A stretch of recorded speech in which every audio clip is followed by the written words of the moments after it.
And we are live. This is Dark Journalists. It's fantastic to be here with everyone in this post-Thanksgiving broadcast for the 55th anniversary of the JFK assassination. As usual, I'm joined by the lovely Olivia. Hi, everybody. And it's been a fantastic week, just seeing everyone kind of get geared up for this Friday and their holiday. So I hope everyone had a fantastic Thanksgiving. Of course, we've had a very busy couple of weeks here coming into this special broadcast for the JFK assassination. And I have said leading up to this that we're going to bring some things to the fore here in this episode and in next Friday's episode and Saturday, a week from tomorrow.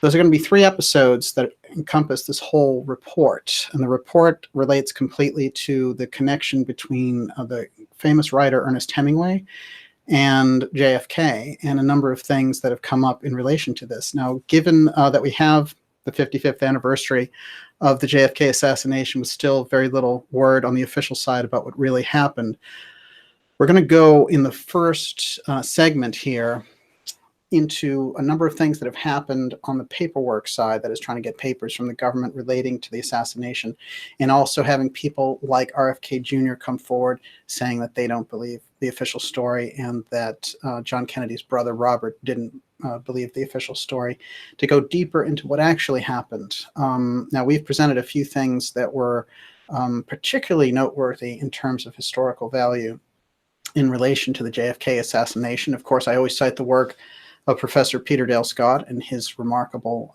Deep Politics and the Death of JFK. I want to say this in relation to Professor Scott, that Professor Scott coined the term the deep state that you see thrown around so much in mainstream and alternative media, and really never really capturing the essence of what he meant by it. So we're going to get into that tonight, because in my opinion, the work of Professor Scott, who we've had on the program on a number of occasions, and who really has had a large influence in the way I think about these deep state events. We're going to spotlight his particular take coming into this too. And then on top of that, I'm going to bring the vision that he had of the continuity of government players involved in this into that secret space aspect, so we get a nice full picture of how the UFO file comes into play here on the political side. Of course, Professor Scott doesn't get into the UFO file, and we wouldn't expect him to. But certainly taking that model of the way that he thinks about these things with all the nested details and levels around it, we get a much better picture of how to look at an event like the JFK assassination. Of course, the psychic shock of an event like that worldwide, but particularly in America, and the policy changes that followed that really wound us up in this situation some 50 years later. Now, this is the X series episode number 36, and it is all about the JFK Hemingway X mystery and how this is going to play in. Now, a quick thing here about the X series is that what we do in this series is we look for the steganography that will guide us to the answer to a number of truths relating to secrecy. And the secrecy we see over and over again in government programs is something that I've researched over the course of about 5 years here, using this X as a kind of a guide. And what I noticed was that these programs all used the X, and that they were using it as an internal signaling router. And that internal signaling router would let these people know which programs were top secret and which ones had gone black and which ones had reemerged through various government agencies. And I always refer back to this series of X-planes that started as a secret project under Walter Dornberger, who plays into both the John F. Kennedy assassination and also into the development of X technology. Of course, Dornberger was wanted for crimes at the judgment at Nuremberg for having slave labor build V-2 rockets in Nazi Germany. And his pupil, his star pupil, was Wernher von Braun, the father of the American space program. But just a minute, the actual father of the American space program was Dornberger, and that's why he plays such an important role as we get deeper into what actually happened with that assassination. But the X technology, and the way that it is hidden and guided through that UFO file, is very crucial. And one of the interesting things I found out about Midway through my research on this is that the X Steganography is very old. It actually comes from a mystery school tradition, and it's been transplanted into these 20th and 21st century programs of secrecy. However, you can find it all the way back to the Book of the Dead, and if we knew more about prehistory, it's hanging out back there. And so that X designator, the steganography through history, that symbolism guiding these mystery schools through the reemergence of the mystery schools at the end of the 19th century, and again, using the steganography to signal what they were doing. And I think that we can get to something of a deep, deep realization when we understand the mystery school aspect combined with the deep state secrecy aspect. If we can put those two together, you get a much bigger picture. You know, very often you get spectacular scholars and researchers and historians on this one end of the spectrum, and they know the documentation, they know the programs, they know the players. And that's very valuable insights. However, if they don't know what's fueling the ideology, then they kind of have a blinder. There's one blinker on, and when they're looking out into these deep subjects, they're missing about half the picture. Very often people who study the mystery school histories don't really have so much of a taste for modern politics with all its shenanigans and circus activities and all the rest of it. So they tend to go in a very scholarly fashion into that deep history, kind of ignoring the modern political situation. However, it's been my experience that if we can bring these together, if we can take that deep state understanding of like a Professor Scott, for example, and combine it with the overview of a Rudolf Steiner through anthroposophy into that prehistory, and groups like Theosophy and Anthroposophy and the histories that they've brought forward, if we can understand that key element that's missing in this, which is the mystery school influence on the modern geopolitical process, we're going to be in a totally different ballgame. So that's really where we're headed tonight, because this isn't going to be any ordinary JFK assassination special. As I said, we've presented history shaking things before. Last year, of course, we presented on HBO the very interesting documents relating to space that President Kennedy released and the space program. And of course, we've brought forward Watergate, the former Watergate attorney Douglas Caddy, with his story about his close friendship with CIA super spy E. Howard Hunt, who told him that the reason that President Kennedy was assassinated was over the UFO file. This is very significant and needs to be entered into the record, as we've done.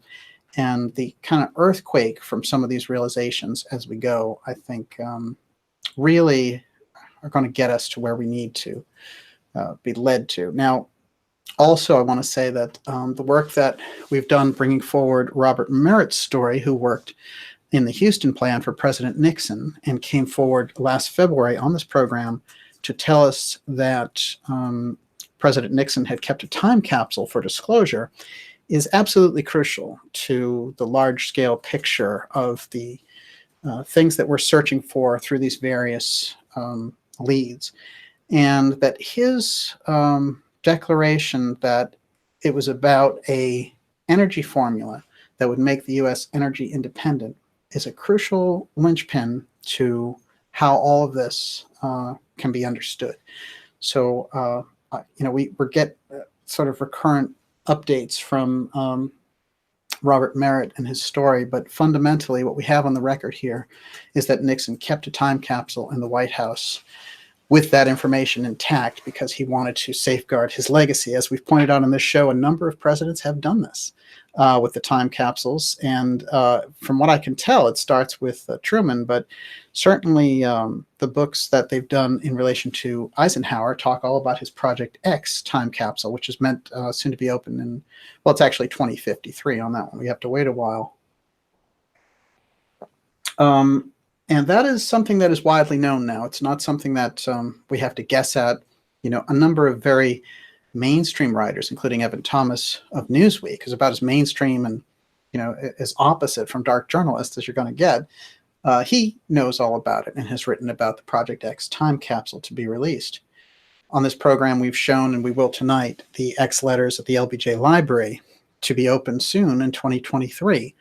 These stealth archives are going to tell us a lot when they're revealed, but their presence is such, like the Nixon time capsule, that we can't get our hands on them, even though we know that they're there, but we know that we're going to get our hands on them. So they're waiting for something and we're waiting for something. It's a very interesting back and forth. But largely, unless you look for these things and know how to look for these things, they're going to remain elusive for us. And that's just a fact. Interestingly enough, the steganography, in my opinion, having worked with it for some time now, the X Steganography, through history and through the mystery schools, through the secret symbolism of these societies, and through the government process of the government agencies and how that secrecy moves about through these agents, will work very much like the Rosetta Stone. So we're in a totally different paradigm. Of course, the Rosetta Stone, with its discovery in 1799, opened up Egyptian history because it gave us the understanding of Egyptian hieroglyphs. And that's something that these Napoleonic expeditions got us. Before that, the hieroglyphs were just a bunch of pretty pictures. And when we think of it that way, then we really are looking at something which is going to change history. Tonight's program and the 3 programs that will follow are 3 programs on the JFK Hemingway connection, including next Friday with Gigi Young, who really has played a fantastic role in helping us develop some of these concepts in the X series and make some breakthroughs. She's going to be here next Friday to come aboard for part 2 of this. So with that, I'm going to jump into my presentation, but first I'm going to ask Miss Olivia how we're doing out there. We are doing great. Do you want to question? Sure, absolutely. Okay. Kontiki Man wants to know, did you get the X narrative in Oliver Stone's JFK movie? Of course, that's Mr. X, who is a character that came forward to Garrison, and actually it was Fletcher Prouty, who had been the intermediary between the Pentagon and the CIA. It is quite fascinating. Of course, Garrison plays a major role tonight, and you know, Garrison investigated. He's the only prosecutor who brought a trial in the death of President Kennedy. That's historic. It's quite important. And a number of people came forward to him, including disinformation agents and including the real deal. And he had to sort through all that information while being targeted himself. So it's quite an epic saga that they covered there in the JFK movie. And it's funny because, you know, it's an amazing thing that Oliver Stone did, bringing Garrison's book forward, which is On the Trail of the Assassins, which is still one of the greatest books on the JFK assassination, because he was there.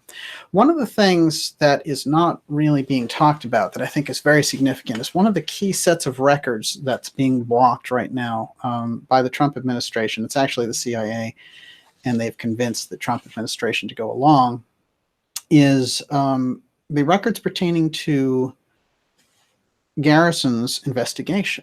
Now, this is quite unusual because the CIA did interfere quite a bit in the JFK investigation, and particularly with Garrison, but there's something about Garrison's files that they just do not want out. So whenever a set of files comes out, Garrison's files are never there, or they're whited out. So there's a set of files that are actually called secret CIA files on Jim Garrison. It doesn't get any more obvious than that. And those 14 files, which contain somewhere in the neighborhood of 300 to 500 pages, would be extremely eye-opening, because one thing that we can tie all this together with is Garrison came to the conclusion that it was actually the heart of the conspiracy to remove President Kennedy on November 22nd in 1963 was devised inside of the aerospace agencies. This is significant because, as we brought forward on this program, the continuity of government players work through these military agencies, and they are the contractors around military agencies and aerospace agencies. For him to have come to that conclusion, specifying now groups like Boeing, like Lockheed, shows the growing influence or impact of the military industrial complex over American government in that period, and how we've wound up with the situation now that we have, you know, we're tumbling towards this transhumanist future where they want to kind of rip up the Constitution and march us into these corporate zones and control everything through software and AI. That has a root, It didn't just come about. It's part of a long-term plan. And if we understand the plan and get to the heart of it, then we have a better shot. But yes, it's an excellent question. And Garrison, whenever you get into the JFK assassination, you have to go to Garrison's work, because over and over again, he was face-to-face with the real hardcore players. Yes. Can I ask one more question? Absolutely. Okay, so Zara Drew says, don't the people own these records? Yeah, but there's something in the classification that says that the CIA, for example, can control ways and means and methods that are still in there, then they can block any records from coming out. Interestingly enough, you have to imagine after 55 years, first of all, some of those countries don't even exist. The Soviet Union doesn't even exist. And, the leadership in Cuba is different now, so there's a number of things there that just don't add up. And certainly agents that were in the field then, in their 20s and 30s now would be 80 and 90. I don't think they're out there playing James Bond. So none of the reasons for blocking those records makes any sense. It's an excellent point. I hate to ask this question because I know it's going to be a detour yes. and a very long one. JJK wants to know, do you believe LBJ had prior knowledge to the assassination? Absolutely. Yeah, I've done a number of programs on that, and he had to be on the inside of it. And if we look into the confessions of E. Howard Hunt, who was the major CIA agent of that period, and the things that he told Caddy are one thing, but his own confession to his son related to the fact that LBJ worked with Cord Meyer so he worked with the CIA and developed it to help install himself. And the CIA and Johnson were, had a mutual interest in moving forward in Vietnam and militarizing the world. And Kennedy's sort of push for freedom and push for, getting away from that war and push to go into space in a peaceful fashion was very much the anti-vision of the Central Intelligence Agency, the deep state of the period, and LBJ was a crucial character in that. It's misunderstood very often, too, about LBJ, because he associated himself so well with civil rights later. But his chief contribution, if you look at his record, was to NASA. And as a matter of fact, in the 50s, LBJ was known as Senator NASA. So he was the one who got the appropriations money for NASA. He was the one who worked with the CIA to develop that tight NASA program. He's the one who worked with the paperclip Nazis. I mean, Johnson is a crucial figure. And the heart of that assassination, when you think about Johnson giving up being the majority leader in the Senate to get the lowly post of vice president, he had to understand that he was going to inherit this presidency, and he wasn't going to wait 8 years to do it either. As we know also in relation to Johnson, JFK was going to throw him off the ticket because by the time the assassination took place, he was in a world of legal trouble for accepting bribes. And two of his tightest compadres, Billy Celestes and, there's actually three because Bobby Baker went to prison also. But they were already in prison or going to prison, and LBJ was next. So when the shots went off in Dealey Plaza and Kennedy was assassinated, that problem was solved because they weren't going to take this guy to trial after they had just lost a president. So it's quite an education there. What I want to focus on tonight is the deep state CIA level in relation to this and how it interacts with the aerospace element that Garrison had found himself face-to-face with. Now, I want to remind everyone that you're watching the Dark Journalist show, and I want to say here the best way to keep in touch with us, and this holiday-ish weekend is a good time to do it. Go to the Dark Journalist site, sign up for the newsletter. The newsletter is free, but it keeps us in touch. It lets you know what shows are coming up, and also it's going to be the best way with some of the mind-blowing things that we have coming up to close the year out with, including guest appearances by former HUD Secretary Catherine Austin Fitts. And we just had Joseph Farrell on last week, and in December we have a surprise guest coming forward as well. You're not going to want to miss that. So sign up for the newsletter now. Take the couple of minutes to go ahead and do it. Support the program. Sign up. Subscribe for it. You're going to get a lot of X dialogues relating to really deep experts giving their opinion on the X series and the different things that I'm bringing forward in the research. This is a crucial kind of benefit that you guys are going to get by signing up for that. They're not going to be available publicly, although the X series, of course, will be ongoingly, in an ongoing fashion here on our YouTube channel. Yes. Okay, David Tormina has a great question. So, DJ, are you saying the plot to kill JFK was hatched as soon as he was elected? No question. No question. They had it in mind. A lot of people don't understand this, that they didn't expect Kennedy, one, to get the nomination on the Democratic side. That's crucial. They thought LBJ was going to get it, but they forgot about the long arm of the Kennedy money. We have to remember that Kennedy was like Bill Gates. For his period, he was, one of the richest people on the planet. So he really was not under the thumb. We can see, in relation to Trump, for example, we've had this as well, where when you're not under the thumb of the money handlers and that whole process, then you're a real danger to the CIA. And that's when they get their antenna up, they get their back up, and they say, we can't manipulate this guy. What are we going to do? Because money is a big piece of that power struggle. We were talking about how when Obama left the White House, he gets a $50 million deal with Netflix. Well, how long has that been brewing? And how many policies did he have to follow in order to get that big cash kickback at the end? This is the way so much of the government is working now. And it has to be uppermost in our mind that when someone goes in there and they already have financial security, and you can't buy them, as it were, it's definitely a much more dangerous situation for the Central Intelligence guys, the deep state guys, because they don't know what that person's going to do. In Kennedy's case in particular, they said, here's this young guy, 43. He's actually the only reason he's not the youngest president of the 20th century. He's the youngest elected, but Teddy Roosevelt, acceded by the assassination, from the vice presidency into the presidency there early in the 1900s. So he was actually 41. So technically Teddy Roosevelt was the youngest president, but he wasn't the youngest one elected. Kennedy was the youngest one elected at 43.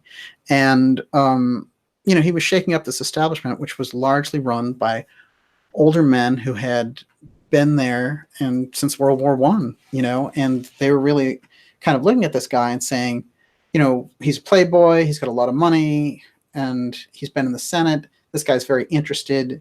He has great following. He's very interested in freedom, but he thinks he can run the world.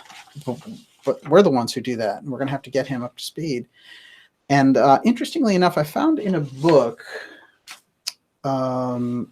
this is fascinating because it relates directly to, the book is called The Armies of Ignorance. And interestingly enough, it's written by William Corson, who we've traced to G.G. Young's background, family history. So G.G. just keeps showing up, of course, in the very heart of the X series. But interestingly enough, one of the things that he lets us know is that the CIA developed a psychological profile on Kennedy.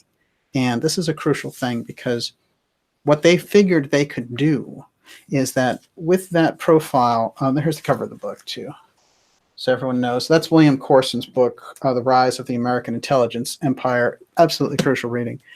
And this is a guy who worked closely with the CIA and had been in the military for years and really resisted them in the 60s and 70s. And also the work of Victor Marchetti, I would also recommend for this, The Cult of Intelligence, which is an excellent book. But anyway, in this book, he talks about that psychological profile that the CIA had for Kennedy. And what they figured that they could do is appeal to his kind of intellectual idealism and also kind of like a pinch of arrogance on the intellectual side. So the whole thing with the Bay of Pigs, which is so, such a crucial early piece with the CIA and Kennedy, and that everyone just focuses there. Well, we're going to take that out and really enlarge it in this episode. But one of the things about the Bay of Pigs, which was the failed invasion of Cuba, was that the CIA had convinced him that military advisors had worked on this and it was a perfect plan, and they kept people away from him. And in fact, the plan was there when he was inaugurated, but he hadn't actually put any of the pieces together. So it was already scheduled to happen there in that March or April.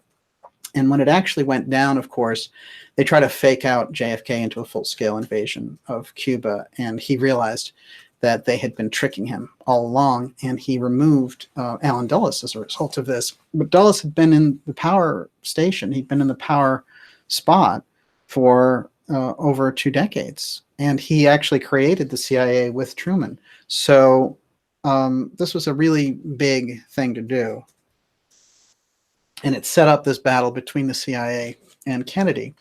Now, what's fascinating is we understand the battle with Cuba and the tensions over Cuba in one fashion.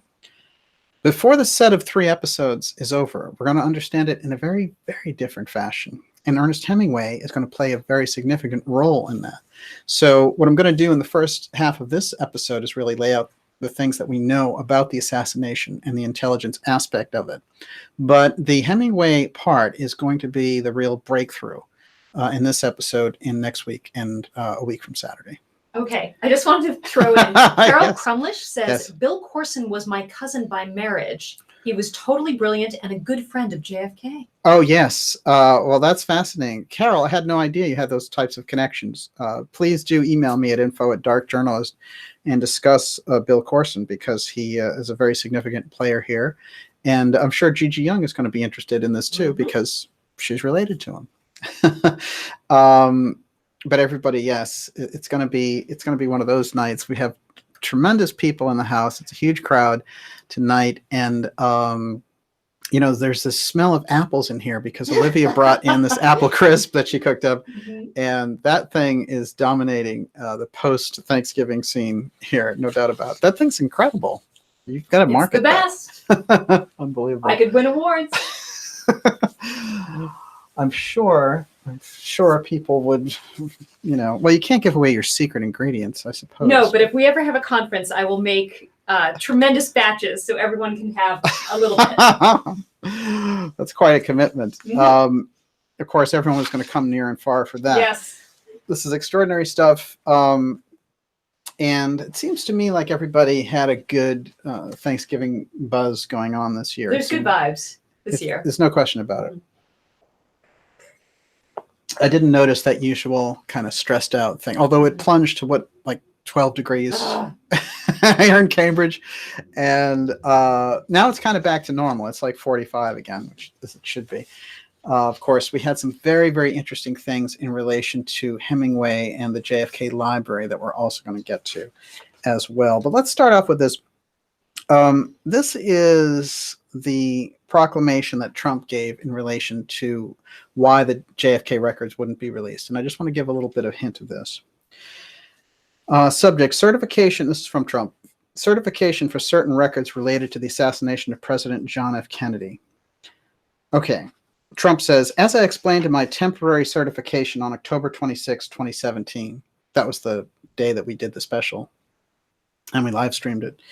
The American people expect their government to provide as much access as possible to the President John F. Kennedy assassination records so that they may, as they deserve, finally be fully informed about all aspects of this pivotal event. Absolutely. Over the last 180 days, executive departments and agencies have reviewed all the information within records temporarily withheld from release and have proposed to the archivists of the United States that certain information should continue to be redacted, hidden, because of identifiable national security, law enforcement, and foreign affairs concerns. The archivist has reviewed the information agencies proposed to withhold and believes the proposals are consistent with the standard of Section 5G2D of the President John F. Kennedy Assassination Records Collection Act of 1992. In fact, they are not. So whoever told the president this has completely misinformed him. I do want to say this, that the records were mandated by Congress in 1992 as a result of the JFK Oliver Stone movie. They developed the Assassination Record Review Board, which was a civilian group that would oversee what records would be released. And then they said within 25 years, all of these agencies have to give all of those records up. Well, instead, we get the runaround here, and they've given Trump the runaround, and now he has to go on board and come out with a statement, unfortunately. Now, Trump says, I agree with the archivist's recommendations that the continued withholdings are necessary to protect against identifiable harm to national security, law enforcement, foreign affairs that is of such gravity that it outweighs the public interest in immediate disclosure. So that's a big mistake because, in fact, President Trump could gain tremendous support by outing the CIA on this in relation to their role in the Kennedy assassination. Unfortunately, this is a particular, this sounds like Obama could have written it. So it's one of those, the CIA is right type documents. There's no way that national security, law enforcement, or foreign affairs could be jeopardized by revealing the fact that a group inside of the national security state organized the assassination of President Kennedy. It would be a shock to the system. It would be embarrassing, but it would be a much better outcome because the truth is the only way when it comes to this. And who are we protecting anyway? The agency? I mean, the agency is so powerful that if anything, the agency needs to be pulled back. So it's unfortunate that Trump went along with this. He does say here, though, that they will release all the records on October 26th, full public disclosure, no later than October 26, 2021. That's pretty close to the LBJ library saying that they're going to let out the LBJ-X letter on 2023. So some of these people, maybe they're starting to coordinate this timeline, but in any case, they're still standing up against the records. Now, what I find interesting about all of this is Trump is in kind of a mortal battle with his intelligence services. And it seems to me that the best way to get them, kind of on the defensive would be to out their past so that we have a better hearing in the public about this. This is absolutely crucial because in large part, the CIA is running the country and using the military contractors like Lockheed Martin, which Catherine Fitz refers to as the United States of Lockheed. These groups are largely running the country, and the political process is suffering, as is public disclosure around these things. The more the documents come out, the less powerful the CIA is, and the more we understand about an incident involving the assassination of a president here that was duly elected by American citizens 55 years ago. I mean, if you can't get the truth on that, you're not going to get the truth on anything, because if after 55 years they can't own up to that, you have to wonder what they're hiding now, and it's not looking good. And it's not in President Trump's interest, in my opinion, to go along to get along. Let's put it to you that way. But let's read a little something in relation to this, because Frank Church was a very courageous senator who started the Church Committee in the 70s to reel in the CIA and the NSA, and he brought forward so much information that really blunted them in their tracks and opened up a number of things. Of course, a decade later, they shut all that information down, and the history books try to make us forget a lot about Frank Church and the work he did. But in Professor Scott's brilliant American Deep State book, he opens with a quote from Senator Frank Church. I'm going to read it to you here. Quote, "I know the capacity that is there to make tyranny total in America. And we must see to it that this agency, the National Security Agency, the CIA, and all agencies that possess this technology operate within the law and under proper supervision so that we never cross over that abyss. That is the abyss from which there is no return." Now remember, Church had seen the declassified files. He understood the nature of these programs and how unconstitutional they were. This is 40 years ago. So the situation that we're in now with the heightened technology, the post 9/11, kind of savaging of our freedoms, the post Snowden revelations of them gathering all the data from every call around the world into Bluffdale, Utah for future use. These are the things that we're talking about here. They go right to the very the core aspect of a republic and a democracy that is under siege by small groups with large-scale technology. And it becomes a major political issue, and we have a number of symptoms as a result of that, like the immigration crisis, like the war powers, and the different things that we've seen, the aggressions throughout the world, and the kind of Bilderberg Davos crowd influence. So we're in a very kind of interesting situation here that we need to get a handle on it. And one of the ways we can do that is by apprehending here on this 55th anniversary of the JFK assassination exactly what transpired there that allowed the covert side of the government to take over the overt side of the government with the help of the mainstream media, because 55 years later, we've got the same problem. And, we've seen in the case of Trump, regardless of if you like his politics or not, the CIA has tried the same types of things to eliminate him with a story about Russian collusion, which they didn't produce any evidence for. So we see the same factors at work here that were at work against JFK, maybe not for exactly the same reasons, but certainly for the core reason of wanting to control the executive branch, wanting to control the policies, and whenever they feel they have a character in there. And I have to say, since JFK, I don't think they've had one like Trump. I mean, I think this is a real wild card in their deck. But, they've had some resistance from people. They helped throw Nixon out. They helped get rid of Jimmy Carter with the October surprise. But by and large, the person I think who really has given them a hard time here is Trump. So, it's very current. And I want to really stress this, that although we're looking deep in history here, it comes right up to exactly the fact that the CIA has blocked the JFK records and that the Trump administration has gone along with it. Now, I want to read some core documents here that are there at the JFK library. And they relate to a number of unusual, quite fascinating moves that JFK was making before. This is JFK. This is actually only a minute and a half before his assassination. Now, JFK was in Texas, and previously he'd given a speech there in 1962 about how we were going to go to the moon.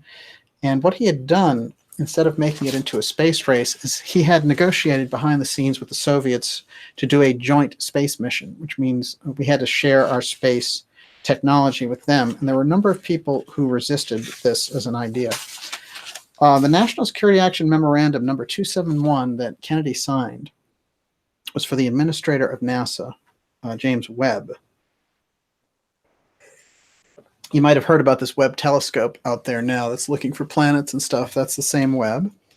And what it says simply is cooperation with the USSR on outer space matters. Now, this is quite interesting. This is Kennedy's quote directly to Webb. I'd like you to assume personally the initiative and central responsibility within the government for the development of a program of substantive cooperation with the Soviet Union in the field of outer space, including the development of specific technical proposals. I assume that you'll work closely with the Department of State and other agencies as appropriate. Now, this is a pretty big breakthrough, because what he's saying is we're going to share information with them related to the moon launch, and that they're going to have a technology sharing thing, and that we're going to use it as a way to develop peace and not end the Cold War. Now, the military, the deep state, and the groups, and the guys like Allen Dulles, who had been controlling the situation, became the biggest obstacles for Kennedy. And of course, Kennedy fired Dulles after the Bay of Pigs. And he said, there's a great quote about how he did it, which he said, if this was England, I'd have to go, but this is America and you have to go. Because he had given him fake information, basically, about the strength of the Cubans, and he had kind of dogged him to get in there and start World War III.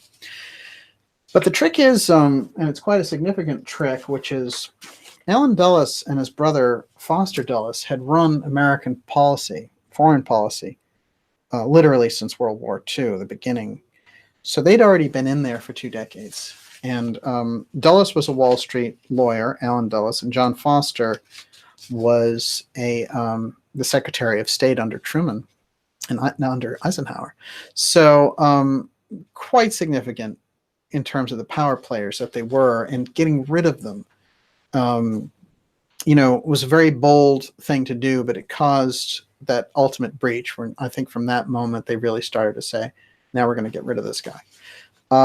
Now, Foster Dulles died previous to this, but Allen Dulles was the major power player. Strangely enough, when Kennedy died, they put Allen Dulles in charge of the Warren Commission to find out, really to lock down all the intelligence leads so that we wouldn't find out that Oswald was associated with intelligence, which anyone who's looked into the case can tell you is a fact. So the Central Intelligence Agency had a lot of things to hide. Now, a couple more things from this memo. You can find this memo dated November 12, 1963 at the JFK library.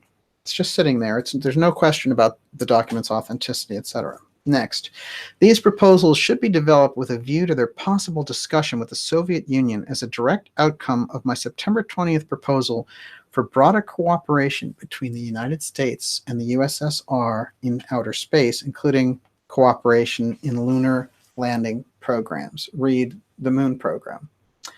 So putting a man on the moon with the Russians, basically. That's where he was going.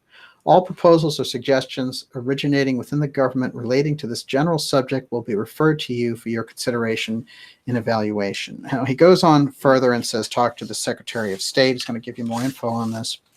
This is 10 days before the assassination.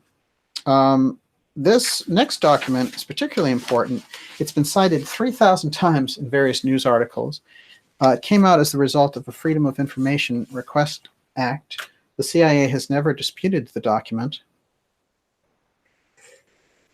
But every once in a while, you hear people say, since it mentions UFOs, that it's not a valid document. In fact, it is valid, and over 3,000 news agencies have claimed it to be so. It's based on the same day, and it's a top secret memo from for the director of the Central Intelligence Agency. Now, the subject is classification review of all UFO intelligence files affecting national security. Now, he's going right to the heart of the UFO file, which you have to understand it contains the X technology. So it's at the very heart of the X Steganography that we cover on this show. When Kennedy goes for this 10 days before his assassination, this is kind of the final straw, because he's already had incredible power struggles with the Central Intelligence Agency representing the deep state. He's already gone to bat on the civil rights issue. He's gone to bat on a number of things, including giving the Federal Reserve a run for their money by printing our own silver-backed money. So he really is a character and a transformational figure. We have to understand him deeply than as just the guy who went to Berlin and made a speech, and the young hunky president who had a zany sense of humor and a lovely wife and all that stuff we get on PBS and all these specials about Kennedy. Kennedy is the smartest president we ever had, bar none. He was the most well-educated. He came from the most politically connected family. He certainly understood, after 14 years in Congress, how the government worked, and he was dedicated to freedom. I mean, his heroes were people like Thomas Jefferson. So when we look at Kennedy, we're getting a very different type of president than, say, Eisenhower, who was largely, towed the line from the military and had won World War II. And even he had tremendous problems. And when he came forward and spoke to Kennedy, he gave him that heads up that these guys have control of the UFO file now. So let's read what he has to say here to the CIA director. Quote, as I had discussed with you previously, I've initiated and have instructed James Webb, the head of NASA, to develop a program with the Soviet Union in joint space and lunar exploration. It would be very helpful if you'd have the high threat cases reviewed with the purpose of identifications of bona fide as opposed to classified CIA and Air Force sources. What he's saying here, the UFO file and the off-world cases, the genuine craft that we can't identify, I want you to give me the high threat ones, those that are over nuclear facilities, those that outrun our planes and all the rest of it. I want to understand and share those files. And he's saying, I need you to separate them from your own stuff. In other words, the that breakaway technology, the stuff that you guys are working on and flying in the skies. Now, interestingly enough, of course, we found out about things like the U-2 and all that, and the stealth technology eventually. And he's referring to a lot of that. However, the things that people were seeing in the 40s and 50s, these craft, We've never determined that any of them were part of a American defense project because, oddly enough, they've been kept in such a clandestine fashion. There's no way for us to know. So the truth is, those craft that were kind of drove the whole thing around the UFO file and what we understand about UFOs in the public imagination have never been, you'd think after like 40 years, if we had developed the saucers in the 50s, after 50, 60 years, we'd know what they were, just like we know about stealth technology and how we know about the other technology.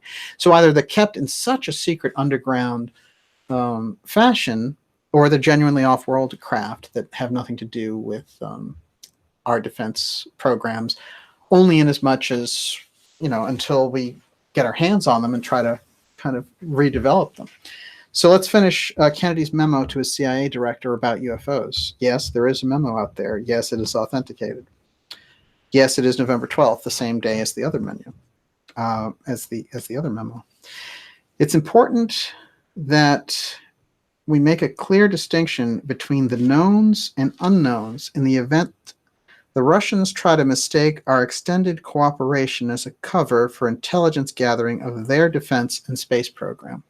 In other words, if we can give them what we don't understand about the UFO file, if we can say these are the different types of crafts, then they might cooperate with us more as opposed to thinking we're flying over their stuff and inspecting their nuclear facilities. When this data has been sorted out, I would like to arrange a program of data sharing with NASA where unknowns are a factor. This is very important. This is saying we need to now share the UFO file information with NASA. Straight up. NASA's technically a civilian agency, not a military agency, so they wouldn't get that understanding. This is where the X Steganography comes in, because you can have NASA following the UFO part without even knowing that they're following it if you just name the programs X. So we're going to go deeper into this, but anyway, quote, "This will help NASA mission directors in their defensive responsibilities." Now, NASA mission directors have no defense responsibilities. So it's a very unusual line. Now, what it relates to is the fact that NASA was used to observe and to track the UFO file and the crafts associated with it. I'd like an interim report on the data review no later than February 1st, 1964. And that's President Kennedy's signature on 11/12/1963. There's a lot of stuff still blacked out on that document, but we do get the thrust of it. At the same time, one of the biggest problems that JFK had was actually the Rockefellers, who were giving him a tremendous hard time challenging his business practices and all the rest of it. So what he had a habit of doing was having Nelson Rockefeller, who had become governor of New York, come into his office and really dressing him down for all the things that his brother David was doing. And some of these pictures I've always found quite fascinating, because it looked, to me, that's Kennedy really giving it to them hard about this kind of corporate control of America that they're building. So when we start to put these factors together, the CIA is looking at this and saying, okay, he wants us to share the UFO file, 1, with the Soviets, which they don't want to do, 2, with NASA. And remember, NASA still has a little bit of wiggle room. They're still not quite completely military, and they're not completely under the grip of the CIA. So because they're fairly neutral, if they get information about the UFO file, then it's the CIA giving up the control over the UFO file. Now, I've pointed out in the X series that we're not only talking about technology in the UFO file.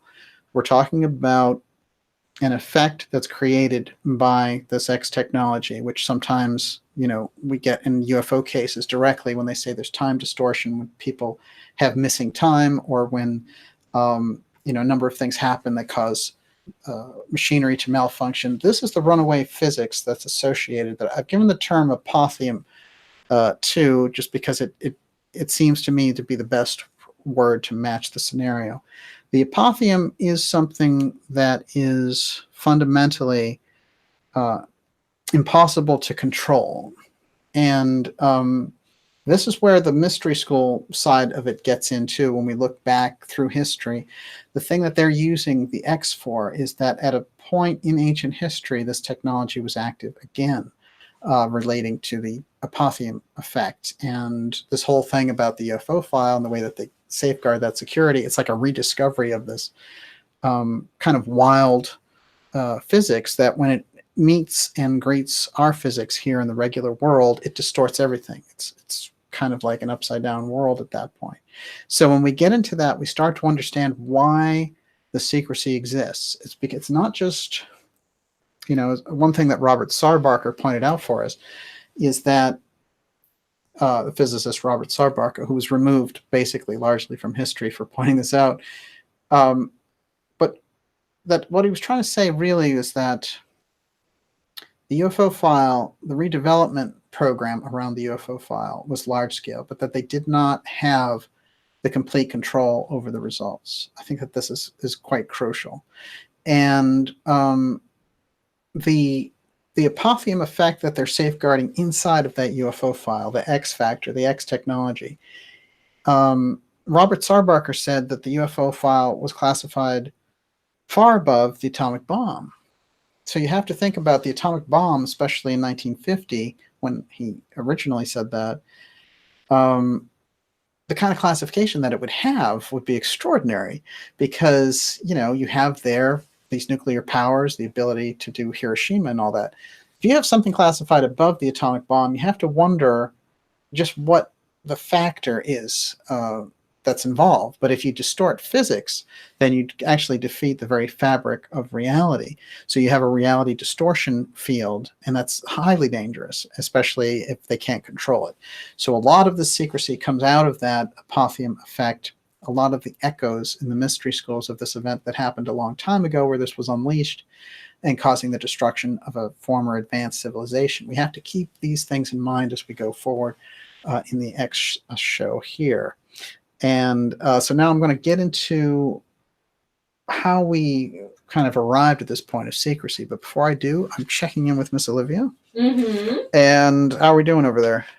Doing great. Do you want a couple questions? Yeah, it's a huge crowd tonight, and I see everybody is really pumping the questions out. I should have said at the very beginning to ask the questions in caps. They're used to it by now. No, there's so many new people all the time. Ask the questions in caps, and don't make comments in caps because we won't be able to separate what's what. That's totally self-defeating. You're watching the Dark Journalist program, and in the second part of the program, we're going to take all of your questions relating to this. We're discussing the 55th anniversary of the JFK assassination. I recently went to the JFK Library and Museum looking into the Ernest Hemingway aspect, and there's a large Ernest Hemingway exhibit included with the Kennedy Museum, and it's quite fascinating. And I've done some really remarkable research, and things have really come to the surface as a result of that. And you know, there's a lot of really fantastic researchers. As I mentioned, Gigi Young is going to be here with us next week. And I also want to mention Kate Schneider, who came with me and did some remarkable research herself at the JFK Library. So a lot of this is a result of us getting in there and really spending some time with it. And I think you're going to be quite fascinated with the results by the time we get to the outcome, which we're going to do over the next 3 episodes here. So I think that kind of covers it. Okay, yes. Okay, so Jim Roy the Heretic says, Nixon and JFK were friends before 1960. Was it because JFK was read into 1950s Nixon-run X program through JFK friend MJ-12 Forrestal? Well, JFK had his own, yes, he did. He had Forrestal on his side. I have some pictures of Forrestal here. This is actually JFK visiting Forrestal's grave as president, which I think is very, very telling. And taking that time out to, you know, when you're president, to visit a former Secretary of State's grave.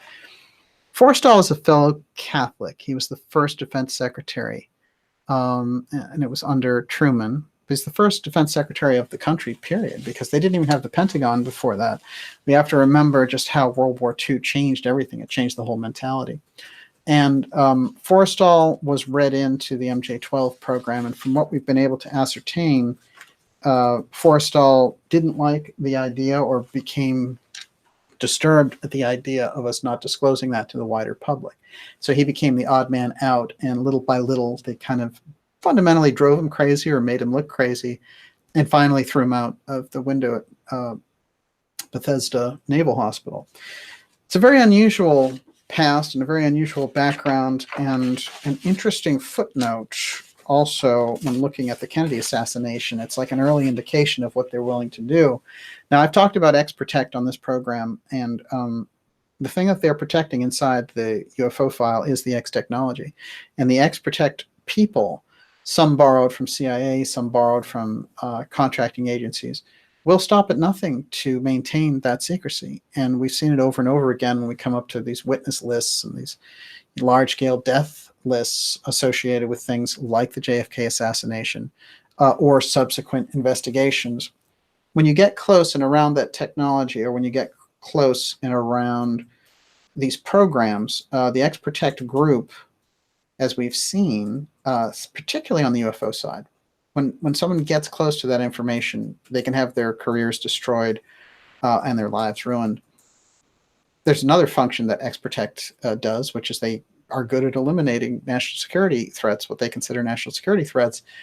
Basically, though, those are just citizens looking into the UFO aspect. So there's a problem there. We have to understand X-Protect in relation to the JFK assassination, because it's a crucial linchpin event in history.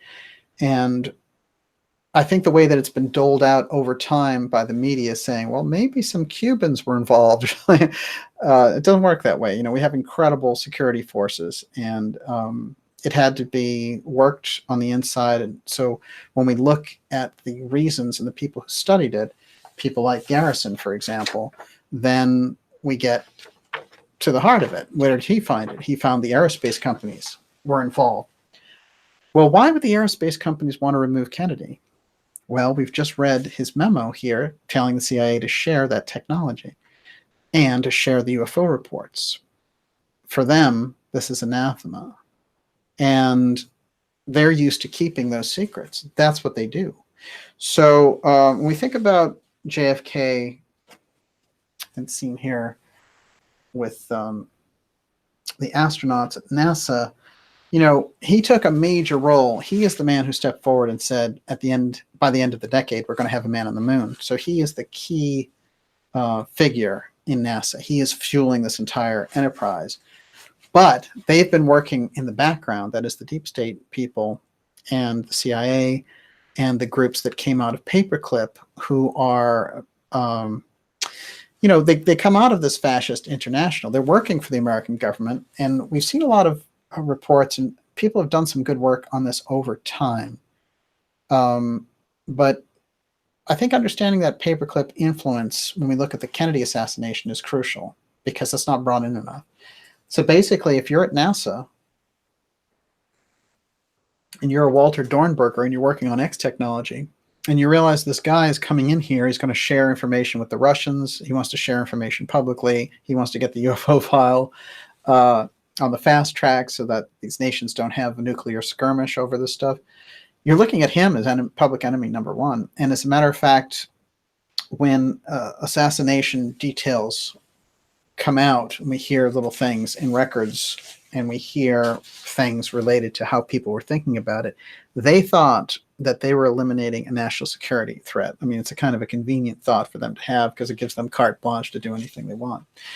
But this nexus that operated inside of the aerospace agencies like Boeing and Lockheed, working in lockstep with the CIA, which had been thrown out under Kennedy, people like Dulles, that forms a kind of a deep state nexus where the covert aspect makes these plans. They've been in control of the government now for over 2 or 3 decades. It's easy for them to assemble and cause this assassination to take place, and then instantly work with those top pieces of the media, you know, those top players, and cover the whole thing up and roll out, you know, hapless Oswald, who was the CIA Patsy. And I did a documentary called Agent Oswald, the CIA Patsy, that shows exactly how they put him into that situation. And, you know, I'll put the link in the description when we're done with the episode. Remind me, Miss Olivia. Mm-hmm. And what else have you got over there? Okay, well, I'm just dying to ask this one, because I know you're not going to get to it tonight. Okay, Marilyn Monroe. What do you think? Wow. Okay, what do you think JFK told her to get her whacked? Listen, there's an actual FBI document, and this comes out of the work of Ken Thomas. And that FBI agent said that part of the pillow talk that JFK had with Marilyn related to the UFO file, and particularly to crash retrieval programs where they'd redevelop the technology. And he talked about off-world visitors. So there were these things where she said that she was going to cause a press conference, and she was really losing it. And there were all these calls recorded to the White House, 28 unanswered calls. So she was looking to be this kind of regular, contact, regular mistress of JFK, but he realized it was too dangerous and he got out of there. So no one knows what that was going to be all about. What's fascinating for me, and people don't often point this out, is that Marilyn Monroe and Dorothy Kilgallen were really close friends. And Dorothy Kilgallen is the first person, she was on What's My Line. She was a popular kind of socialite journalist of the period. She wrote for New York Times, and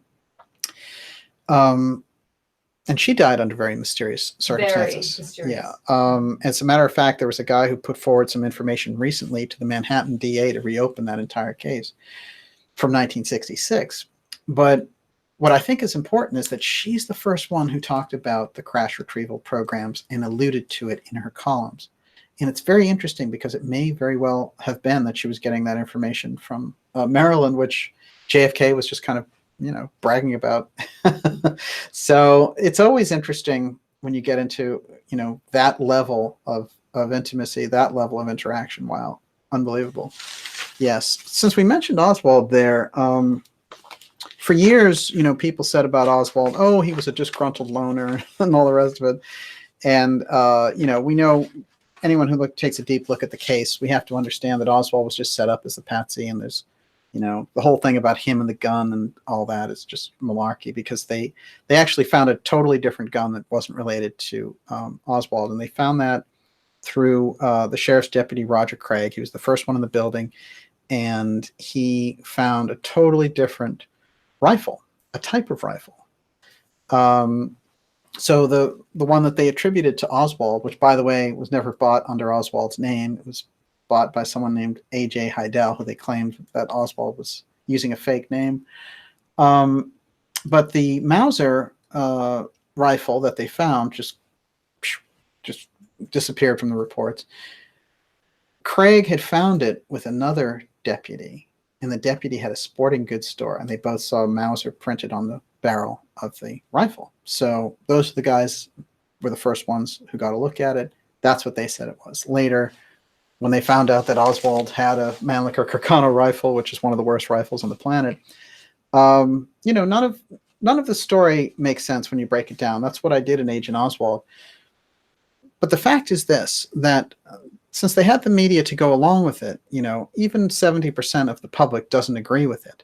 But because the media went along with it, it became the official story. Now, what have I said here before about dark journalism? Dark journalism posits that there's three types of information that are available in any deep event, like the JFK assassination or 9/11 or any of them. And it is the official story, which is often in place to protect the institutions. There's the counter story, which is put forward by professors, researchers, dark journalists like me. And those things usually get into the real details, and they point out the flaws in the official story. And the media calls them the conspiracy theory. But the third level is particularly significant, and the third level is junk conspiracy. The junk conspiracy is often funded or used by the people who put out the official story to make the second story of looking into it look foolish. And that's where you get things, whereas you have a real secret space program, for example, and you look at those details and you get key people like Joseph Farrell and Catherine Fitz looking at those details and trailing those finances back. And then you get, galactic ambassadors and guys who are claiming they're going to Mars every week, and that gets attention, and they wrap the name around secret space program. So if you do a Google search because of the keywords, you'll get all the crazy guys, right? That's the way you keep an important story down, by using the junk conspiracy. And we're flooded in junk conspiracy, from Flat Earth to dancing galactic ambassadors and worse. But the principle is always the same. Official story, counter story. called the conspiracy theory. And then the third story, to try to drive the public back to the first story. Because if they look at a story like, you know, the Secret Service agent killed JFK or the driver did it or something, people just look at it and say, oh, it's so crazy. I'm going back to that normal story about the weird guy with an old gun who supposedly pulled off this amazing magic bullet shot. But let's take a couple of things here. The official story about Oswald is that Jim Garrison, who brought forward Oswald's connections to the intelligence agency, said he was connected with David Ferrie, who Jim Garrison had charged or had questioned in relation to the JFK assassination and was going to bring to trial before he strangely wound up dead, suicided out of the blue. And all of those people like Gerald Posner and who protected the official story, they just roll these guys out on these news stories and they never say anything. They're all CIA backed. And they would always come out and say, Oswald didn't know David Ferrie and couldn't have because of this and that and this and that. So this picture that came out of Ferrie, who was a CIA pilot and organizer for intelligence, and created the same unit that Barry Seal came out of when he was running cocaine for the Contras. That's a picture of Ferrie here. Even the critics agree now that that's Ferrie, and this is Oswald here. That's Oswald at 15 years old, right in the Civil Air Patrol. And I have another picture of Oswald that I'm going to show later, but we have to understand that Oswald is created like a legend. They have a thing in intelligence circles called legend, where you have different people show up and do different things, and before they leave, they say, by the way, my name is Lee Oswald, and they storm off.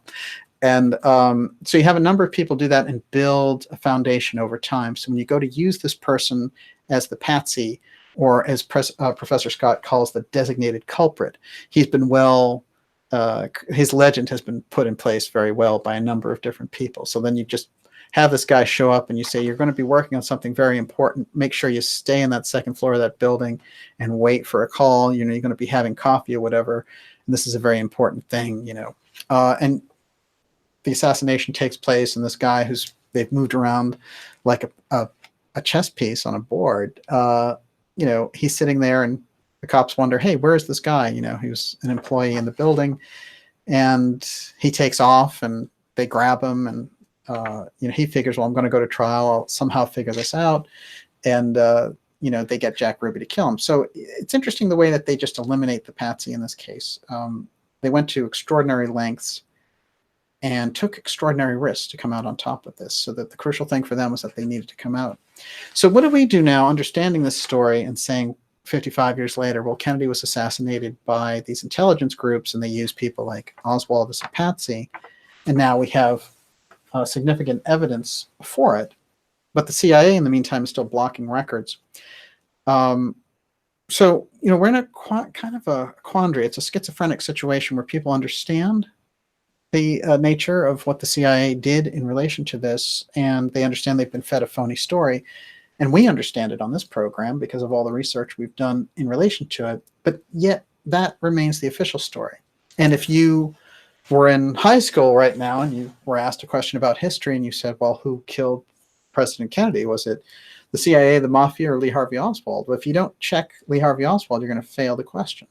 So this is the nature of just the control of the narrative. But in this case, a narrative that just has no support and no substance. One of the other things I want to point out in relation to the CIA and the people that they use to do these things is that the mind control programs that are operative, we were talking last week with Joseph Farrell about Sirhan Sirhan, who killed another Kennedy for the same reasons, who was heading toward the presidency, and who understand a lot of the foibles of the CIA removing his brother. There was this fascinating movie that came out that we were talking about, which is The Manchurian Candidate, where whenever he sees the Queen of Diamonds, he goes into this catatonic state and they give him instructions. This is the deep, deep hypnosis that the CIA was noted for, and that these deep state groups are so good at. And I've seen, this pattern runs all the way through the 40s, all the way up to, all the recent shootings. I mean, the Batman shooter is a fantastic Manchurian Candidate on these. And what happens is What's particularly interesting is that Joseph Farrell, in our episode and in his recent book, suggested something called the Manchurian Patsy, who's not only set up as a scapegoat, but he won't remember what he's done. I think that's very important. And we have to start to understand how that type of mental process works and how those types of capabilities were developed through experimentation. And a lot of the experimentation for doing this started with the Nazis. And that we got so much of the Nazi experimentation and mind control from that program of taking the Nazis into our intelligence apparatus. The question is, how much did it corrupt the process from the very beginning, and how much reform do we need for the intelligence agencies? We can't get around the question. And now the CIA is more powerful than ever, influencing our dialogue, influencing the media, influencing programs like Homeland, for example.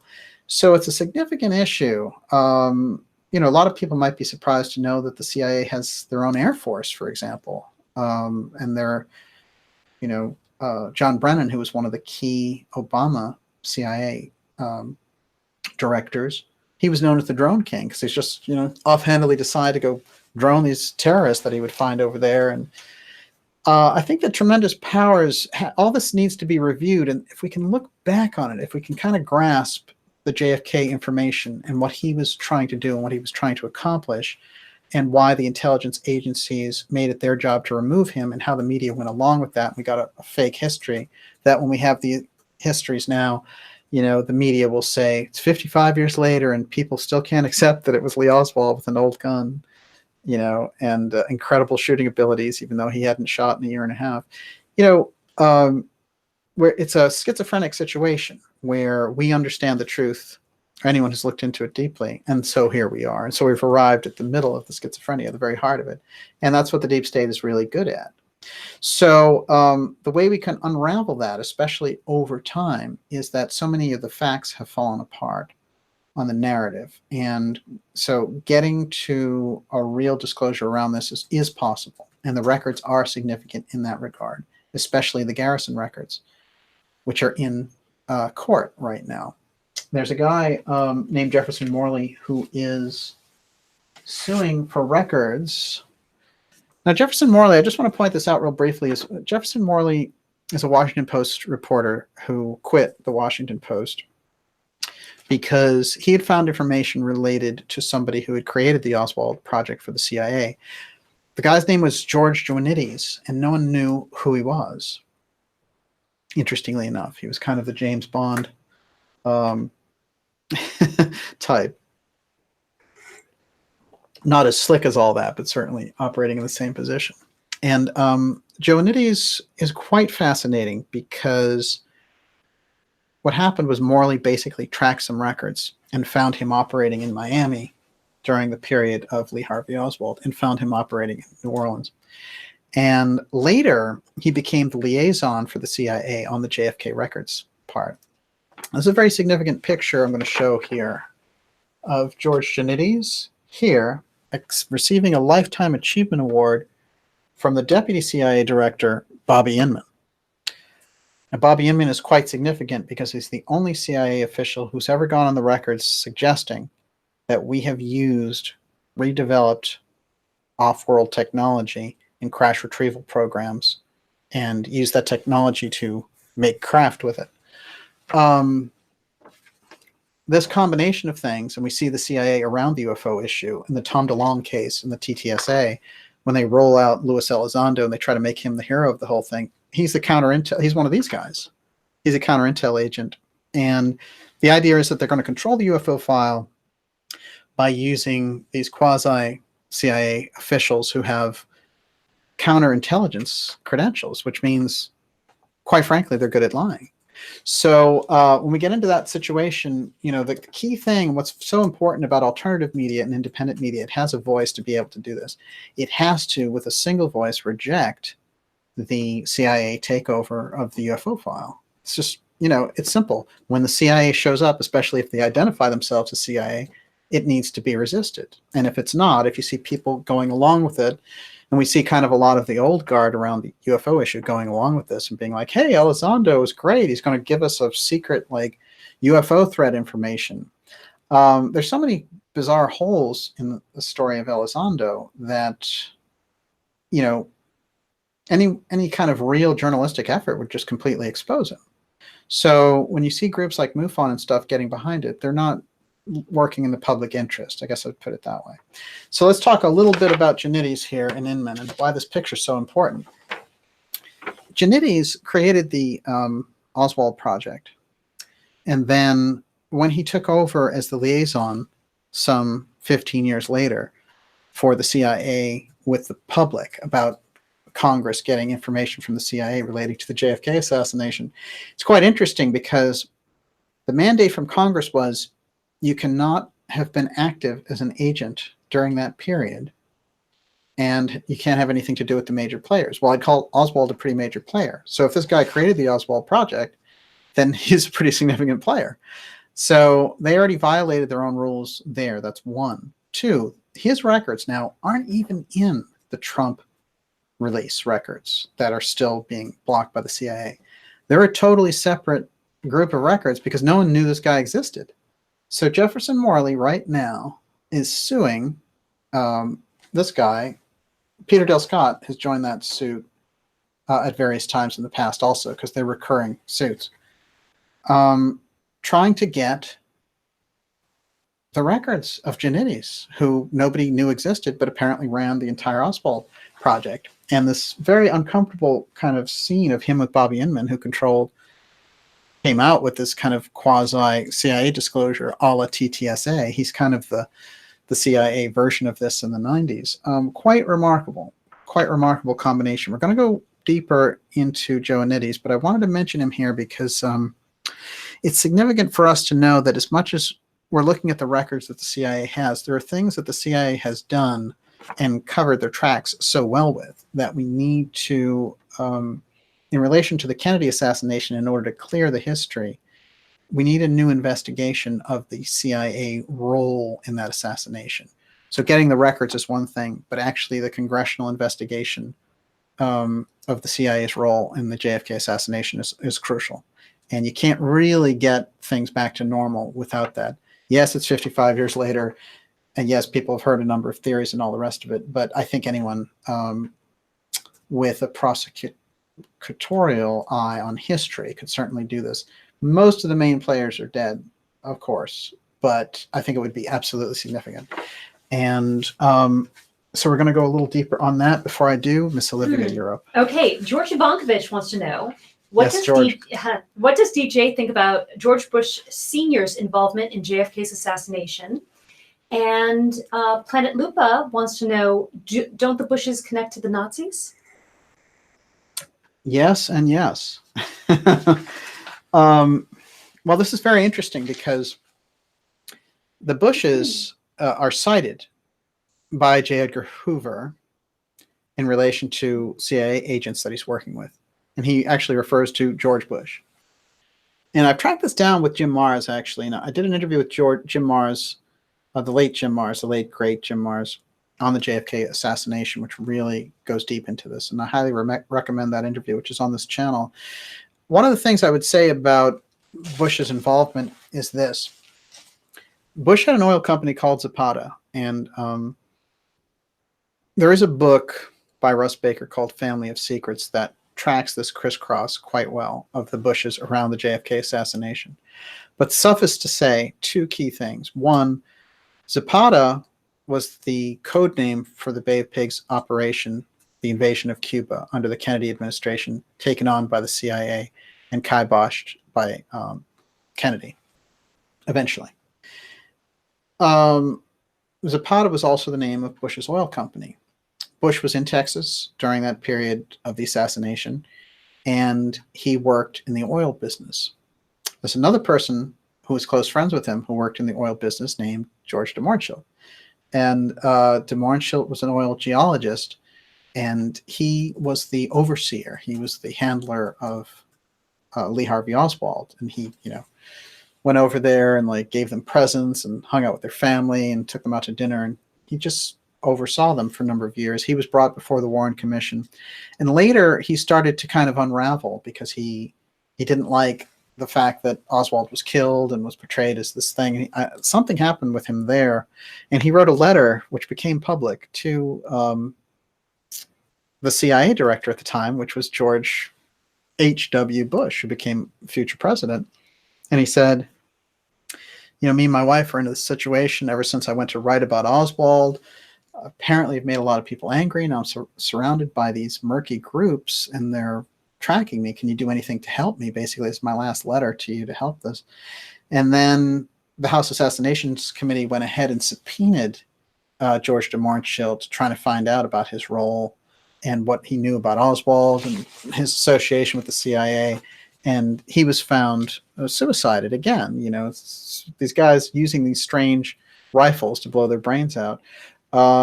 So this is how you eliminate the whole witness elimination programs that go on whenever you're investigating the JFK assassination. Every time an investigation comes up, these people get bumped off. And that was true in the Garrison situation as well. So there's no question that there's some extra dimension on the Bush side relating to, think about it. We were getting a certain type of dynasty, I guess you could say, with the Kennedys. And it was going to be John, Robert, and Teddy. And instead, what we got was the assassination of both those brothers, and Teddy got Chappaquiddick, and we got, G.H.W. Bush, G.W. Bush, who, destroyed so much of our reputation with the Iraq War. And they tried to get Jeb Bush, right? He was the other piece of it. Thank God he failed against Trump. So that's the dynasty that was organized, and the deep, deep ties that the Bush family has to the CIA. Of course, Bush was a CIA director, so that's obvious. But the other thing is Prescott Bush, his dad, had some very interesting allegiances too. And there's a certain point, if you study the history, where Allen Dulles, who we've pointed out here was the CIA director that Kennedy fired, Allen Dulles and Prescott Bush, who was the father of George H.W. Bush, both were in a bank, Union Bank, that was seized by American authorities for doing business with Nazis. And at the time, Prescott Bush was the head of the USO, which was one of the reasons that Mars gave me for why they didn't prosecute him.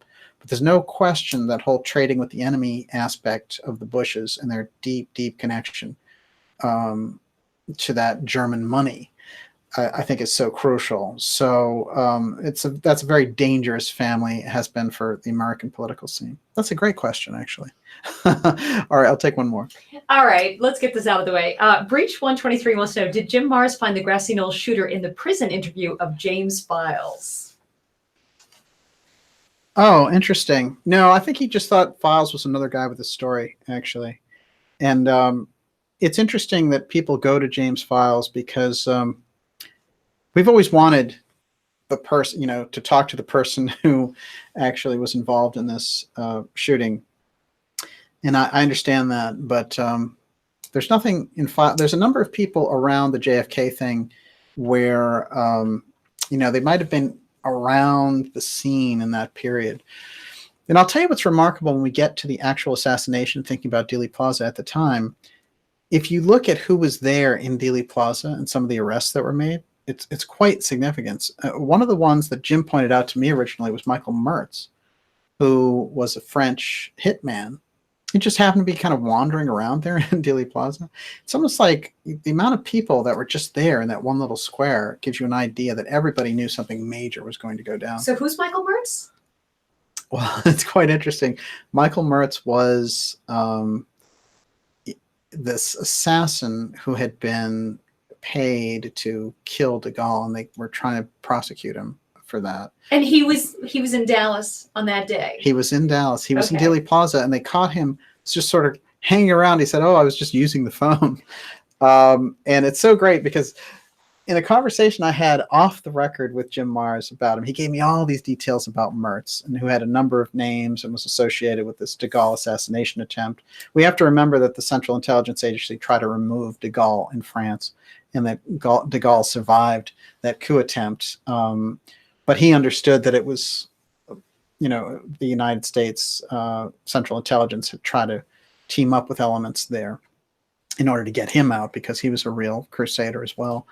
But so I had this whole back and forth with Jim Marrs about it, and he had all these details, etc. When I did the interview with Marrs, we'd gone through so many subjects, and when I got to Michael Mertz, he was like, yeah, there were a lot of suspicious people in Dealey Plaza. I was like, oh no, give us the details. But I'd really worked him over. So we never got it on the record. So whatever happened to Michael Mertz? He got deported back to and that was it? France. Well, I mean, it's very hard to track a guy like that, but quite significant. While we're in the French connection yes. for a second, Top Shelf Grower wanted to know, do you put any stock in the Marseille assassins theory with the exploding bullets? Yeah, I should. In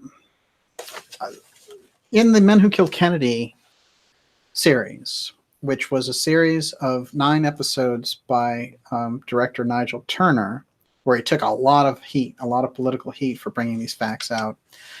One of the people that he brought out was an assassin named Lucien Sarti, who they had learned through this kind of heroin connection that the assassins that were hired to eliminate President Kennedy were hired out of that milieu. And the story about Sarti was backed up actually by E. Howard Hunt, who said that there was the French assassin was the shooter, the main shooter who did the headshot. So there's no question that what's also interesting is the KGB, when they did their own investigation, they tracked it to that drug network too. So those were the best assassins, the hardest assassins to track. And I think that looking at that into the history is quite significant. What's important for us, beyond who the players were, is what did the assassination accomplish some 55 years now?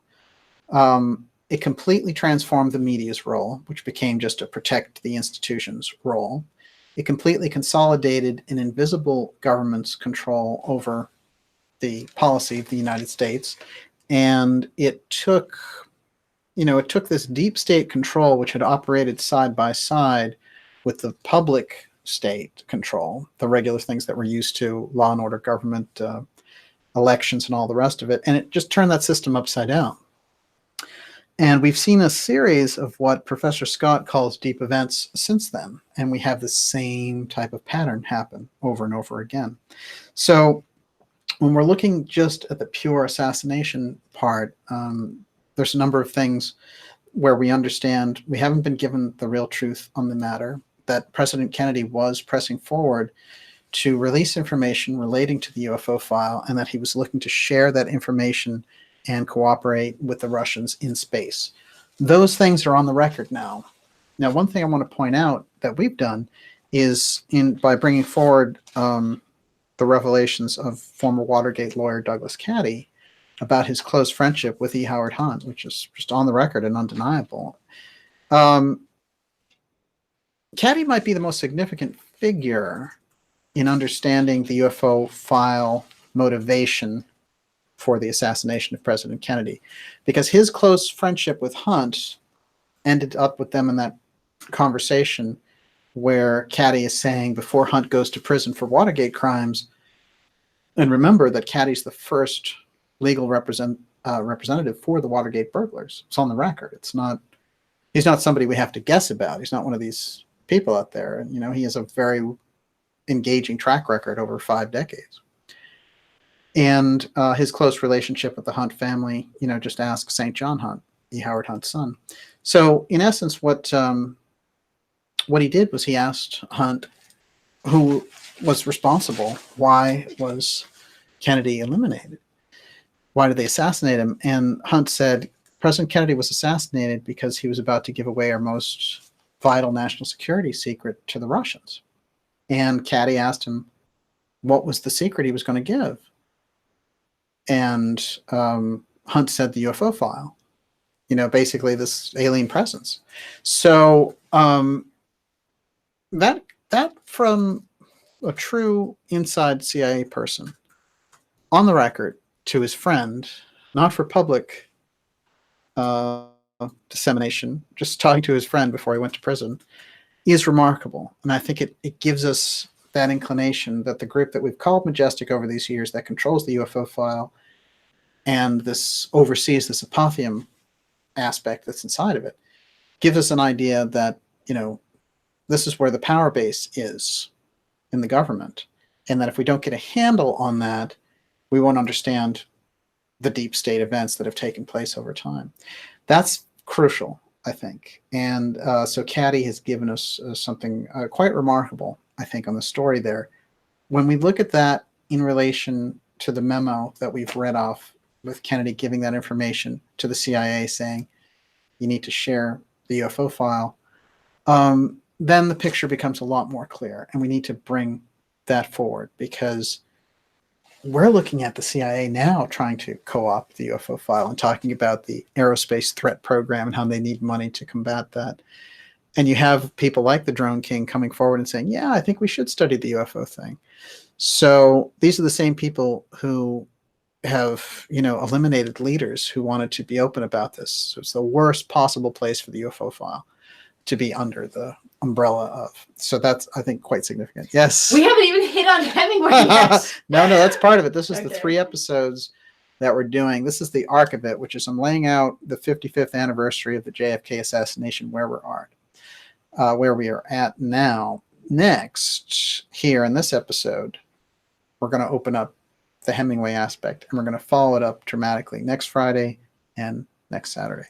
So, but that's a good place for us to stop and say you're watching the Dark Journalist show.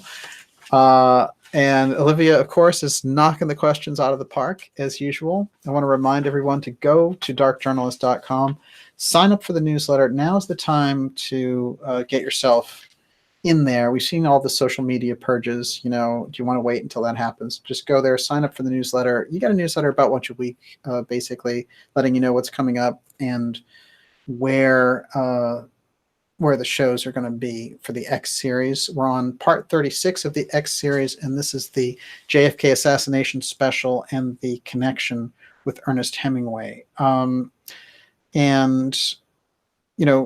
think one of the things when we look at Ernest Hemingway that's quite remarkable is he's undeniably, he's a Nobel Prize winning author, and his stories have so much of his own humanity in them. This is not somebody who was really a backbencher and just a daydreamer. He lived so many of the stories that he went out there and wrote about. And some of the deep classics of American history and literature, like The Sun Also Rises, To Have and To Have Not. I mean, so many things that he brought to us, For Whom the Bell Tolls, give us that sense that this is an extraordinary person. Well, I'm going to tell you some things about him which are going to make him seem even more extraordinary, because he was a remarkable individual, and he had remarkable connections to another remarkable individual, which is President Kennedy. And we're going to see how all this comes together and comes about. Another thing I want to include is that, on this program, through the work that I've done studying the mystery schools, we get a lot into ancient Atlantis and the ancient advanced culture. And we do it very often through the figure of Edgar Cayce. Well, Edgar Cayce takes a role in this story as well. So, we're going to dive directly into that at this point. But what's going to happen eventually is that we're going to place the JFK presidency, Ernest Hemingway, the work of Edgar Cayce, Atlantis, and Cuba all together. Remember, the mystery schools on one hand, the deep state, and the political process on the other.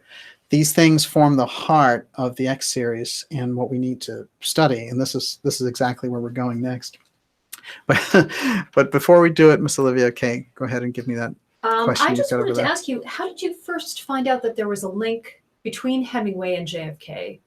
Because I'd never heard of one. Yeah, it's quite fascinating, actually. And this is why it's going to be so crucial to have Gigi Young on the show next Friday. Because while I was aware of some unusual factors about Hemingway being in Bimini and of Hemingway's connection to Edgar Cayce, the JFK aspect was something that came out of the blue when I was working on material with Gigi Young. And Gigi Young told me that Gigi Young being a sensitive that we brought in to work and really give me some insight on the mystery school aspects of the X series. And, Gigi is just a great friend and ally. to everything that we do here. And I got to tell you guys in the audience, because you don't know this, when DJ and Gigi are rattling off back and forth, they go for hours with these like instant messages back and forth, and she's channeling information and he's responding. And I'm talking like 6-hour stints. It's wild. That's inside stuff there. I know, but it's so exciting. When you're getting that information through Gigi's such a remarkable person. I remember just coming across her work originally a few years ago and just thinking this was a remarkable person. But now I've done some work with her. Her abilities are exactly what we hear about in relation to the mystery schools and the people like Steiner and people like Cayce who have those abilities to tune in and get information relating to a subject. Her intuitive abilities are just off the charts exceptional. And one of the things that she said when we were going back and forth on this particular issue was that she wanted me to know that she had gotten something about For Whom the Bell Tolls. And it was quite interesting. Of course, that is the quote that Hemingway used, and it's For Whom the Bell Tolls. Don't question for whom the bell tolls, it tolls for thee. And this is really, I think, Hemingway's most remarkable book. But what was interesting about that is it started to jog my memory about Hemingway and Cayce.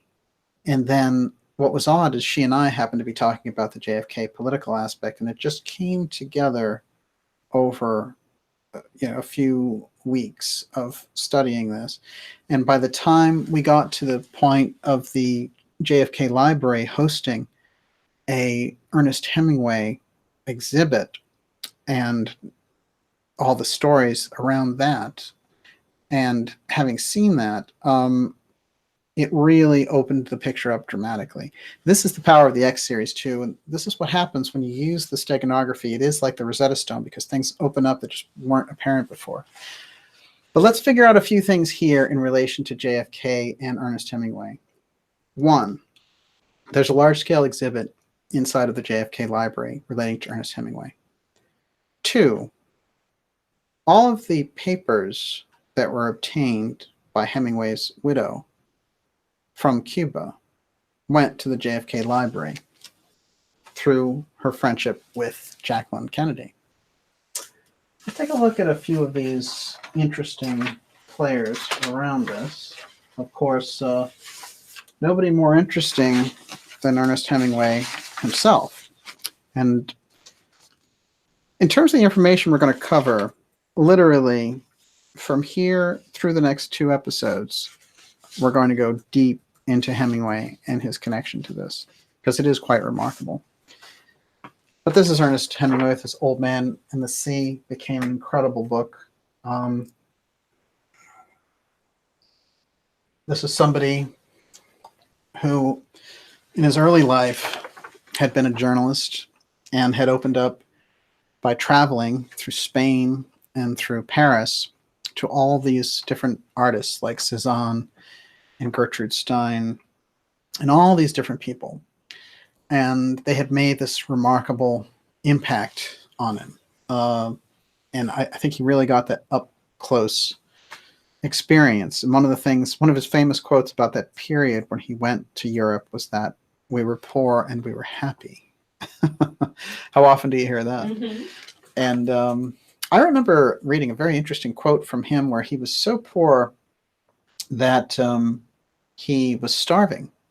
And he would walk into the museum and get these very unusual impressions from the paintings and the Impressionist paintings that he was seeing. And he would understand them on this deep level because he was in this slightly altered state. There's a number of fascinating psychic quotes about Ernest Hemingway. One of the most interesting I found is that Gertrude Stein, who had been mentored by William James, who started the Psychic Research Foundation, and also was a teacher at Harvard, and wrote the classic Varieties of Religious Experience. Gertrude Stein was a remarkable writer and teacher in her own right, but she became a very close confidant in Paris with Hemingway, and she said over and over again the conversations would come back to the fact that Hemingway wanted to know about fifth dimensional time and why the ancients were aware of this and we were not. This was his obsession. Now, differences in time, ancient civilizations, it's not the kind of thing that you would associate really with Ernest Hemingway. Ernest Hemingway, after all, being the man's man, going to bullfights, hard-drinking man on the sea, writing, living this incredible, kind of edgy existence, really. But then we start to understand that there are psychic aspects associated with Hemingway and his interests. Now, one of the most fascinating things that I found, and that is available at the ARE library, is a reading for Hemingway that Edgar Cayce gave. Now, interestingly enough, Edgar Cayce, who we know quite well in this program, was the most extraordinary psychic of the 20th century, and really is somebody who moved that mystery school knowledge and information into the public eye over time, and really was a remarkable, gifted psychic, and who could also diagnose people at a distance. Well, as it turned out, Hemingway's mother was quite curious about Hemingway because Hemingway's mother felt that she was psychic. We start to get a little picture of who this family is, what's happening. Well, she suggested the reading for her son because she was basically concerned about his future, and because, after all, he could be a hard-drinking man and he was prone to extremes. And Cayce went very much in detail with Ernest Hemingway, and I've read the reading over a few times. And fundamentally, it says that Hemingway himself was a mystic in Egyptian times, and that he carried those abilities over into this life, and that he could use them for good or for not so good. But something about that incredible ability that he had translated over. Now, Hemingway's mother, being aware of Cayce, would be aware of his readings relating to Atlantis. Cayce's readings about Atlantis during this period suggested that Atlantis was actually rising from the seafloor, and that there would be a point later where we'd be actually able to see parts of Atlantis by looking down at the seafloor. That was rising. That land would actually rise off of the east coast of America. Now, this is very significant for a number of reasons, but one of the key places that he identified, as any Cayce student will tell you, was Bimini. Now, this is quite fascinating because Hemingway spent almost all of his time in Bimini and Key West and Cuba. Now, what's fascinating to me is that the Cayce connection around Hemingway starts to open up, on one hand, the interests that we'll find about Atlantis around Hemingway, including the fact that his brother founded something called New Atlantis off of Jamaica. There was something in these circles about Atlantis in this period. One of the things I want to point out, if you're somebody who watches the X series, is you understand that the Orphic Circle, which Emma Britton brought forward and gave us information about, which was a 19th century circle that included prime ministers of England and literary figures like Charles Dickens and Bulwer Lytton, were always honeycombed with the literary people, the literary stars of the day. Somehow that literary aspect got you into the door of those interesting Orphic Circle mystery meetings. When I see someone as powerful as Ernest Hemingway going over there to Europe and becoming in those circles, like with Gertrude Stein, etc., I instantly start to think of the Orphic Circle and those relationships. This was somebody who's a deep, deep seeker. By the time we get around to the idea that his mother is getting a psychic reading from Edgar Cayce about his past lives, we're definitely going to have to look at his past, his history, in a totally different light. We're going to have to see that Atlantis plays into it, which is maybe a large part of what he's doing in Bimini, the Keys, and Cuba. We're going to have to see that his brother and he both had a fascination with developing a new Atlantis. That is, if it was knowing it was going to rise, being part of that. And we're going to have to take a look at things where people say that he constantly spent time looking for things underwater and that they felt he was looking for German U-boats, which really doesn't make any sense at all. We're going to have to take those types of pieces of information totally differently than we have in the past. We're going to have to reassess the entire character of Ernest Hemingway in history as the incredible writer, of course, and as the incredible literary talent and presence and influence on America. But now we're going to have to look at his association with something very crucial, which is the Atlantean aspect of the Cayce readings. And how does that get us around to JFK? Well, I've said before on this show that you'll find in the very heart of the geopolitical considerations of the deep state the essence of the mystery school activity.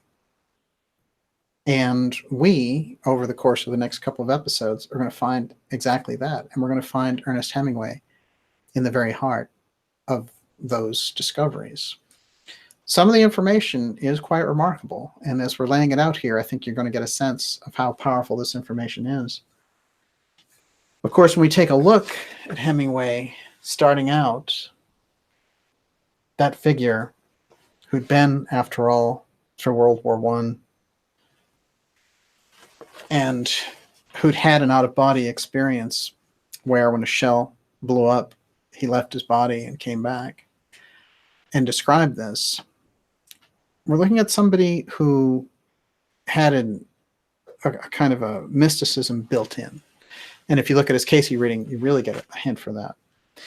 But Hemingway himself, in his kind of day-to-day life, didn't reveal so much of this side. However, it comes through loud and clear in his characters. So interestingly enough, on the JFK side, let me give a little bit of an outline here. First of all, there's a series of letters between JFK and Hemingway. And JFK, these letters are so unusual because JFK asks him questions about where certain quotes came from, etc. And he asks him to contribute something to the inauguration. But even before he's president, as a senator, he'll write him letters.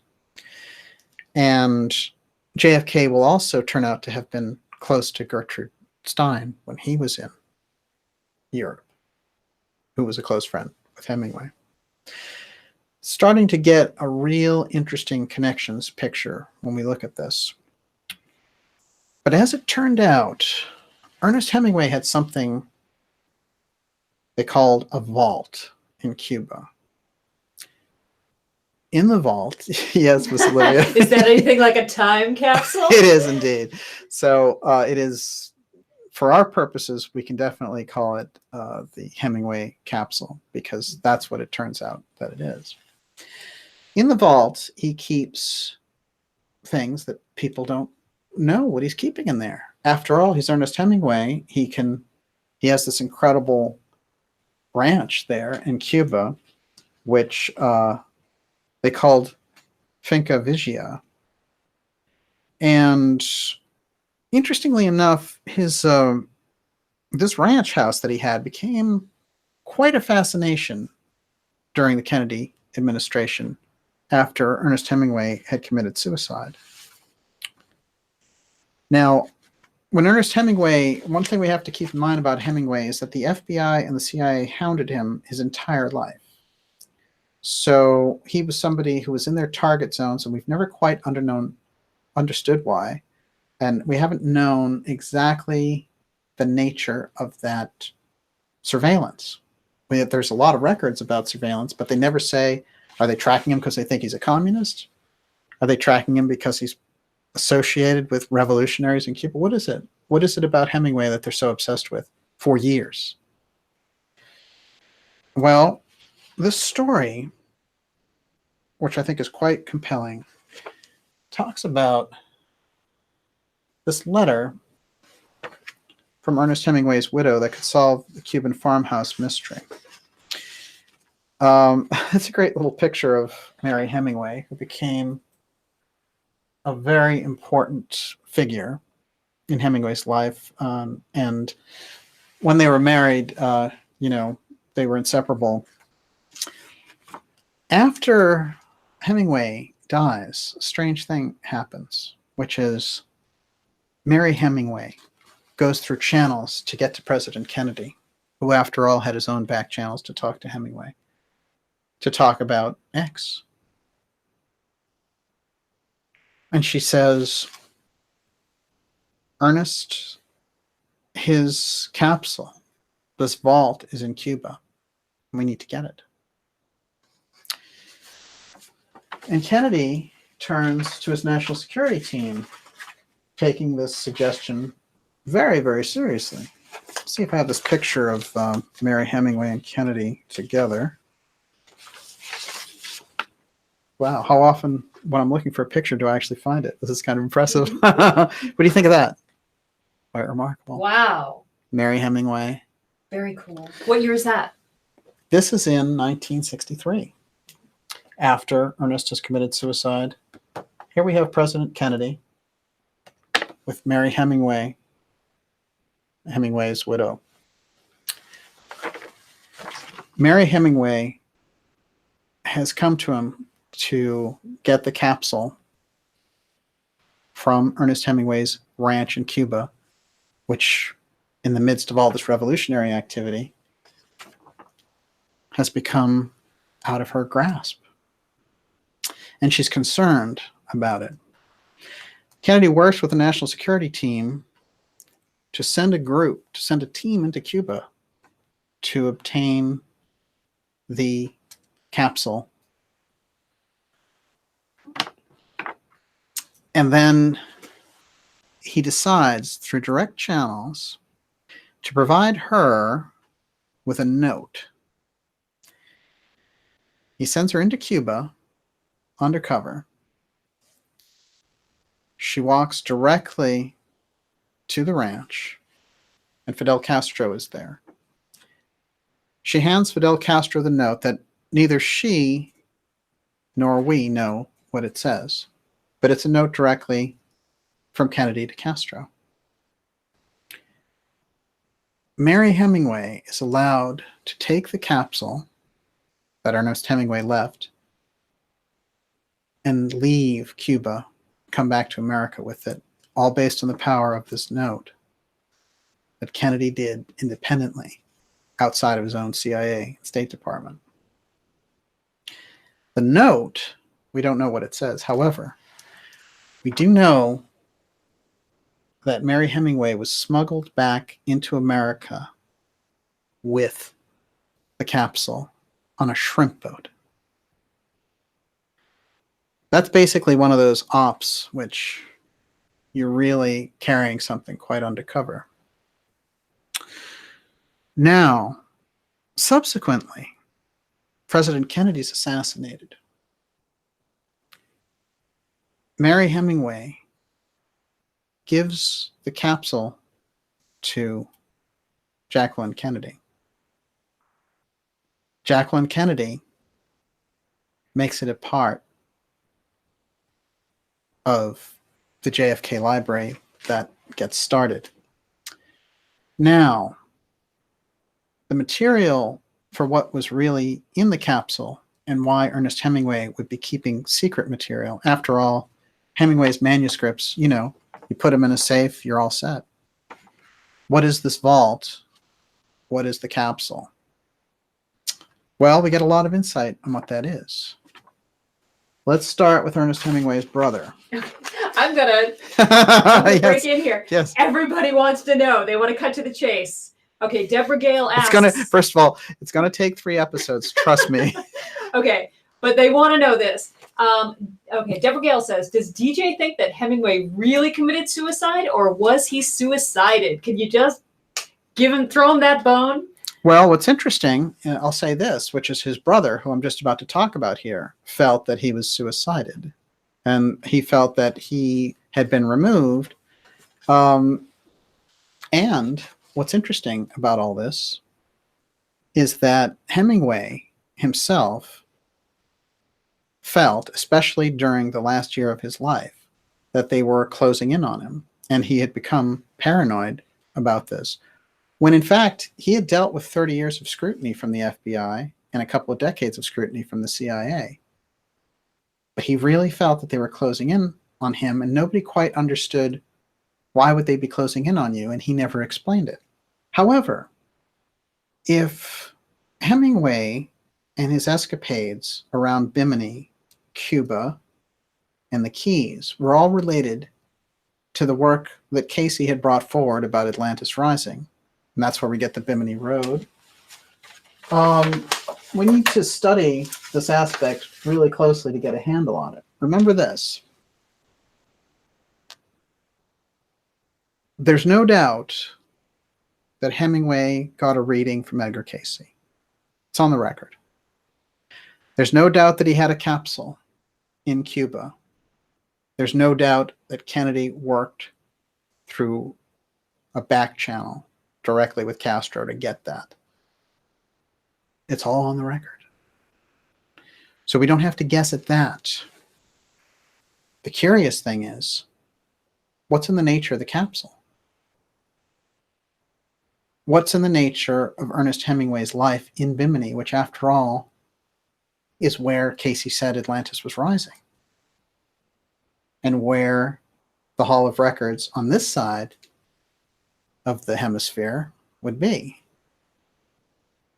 After all, we know about the Egyptian Hall of Records that the Atlanteans left under the right paw of the Sphinx, according to the readings. What about the time capsule Hall of Records on this side? Well, Cayce said there were two other places, because remember, there's three places for the Hall of Records. One, a temple in Yucatan, set up by Iltar and his followers, who was a leader in Atlantis. Another, sunken in a temple of Poseidon off of Bimini that would rise. And that would become a major breakthrough for us understanding there was a large-scale lost advanced civilization under the waters off Bimini. That's Cayce doctrine. That's hardcore Cayce information.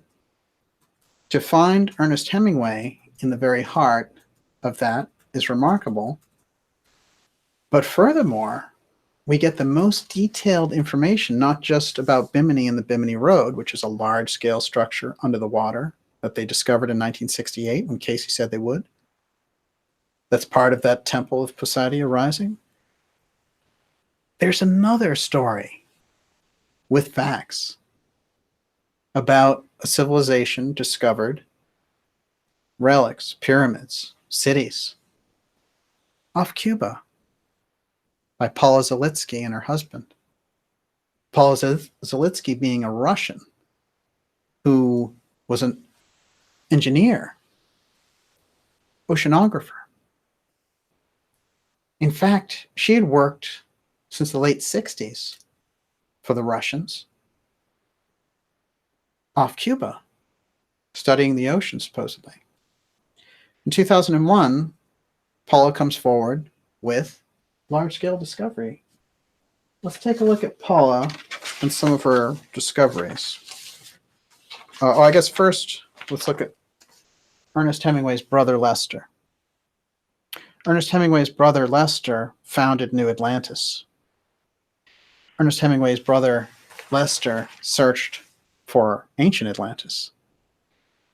He was featured in a special a couple of years before he committed suicide, going deep into Bimini to find a healing well. The special itself is quite remarkable.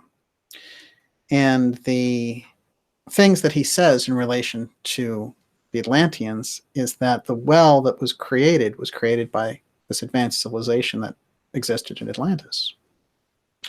This Atlantis psychic aspect of the Hemingways has never really been brought to light in any major connection. But the connection with Edgar Cayce and the connection with JFK and the connection with the capsule in Cuba, and the fact that the Kennedy Library is hosting this Hemingway exhibit right now.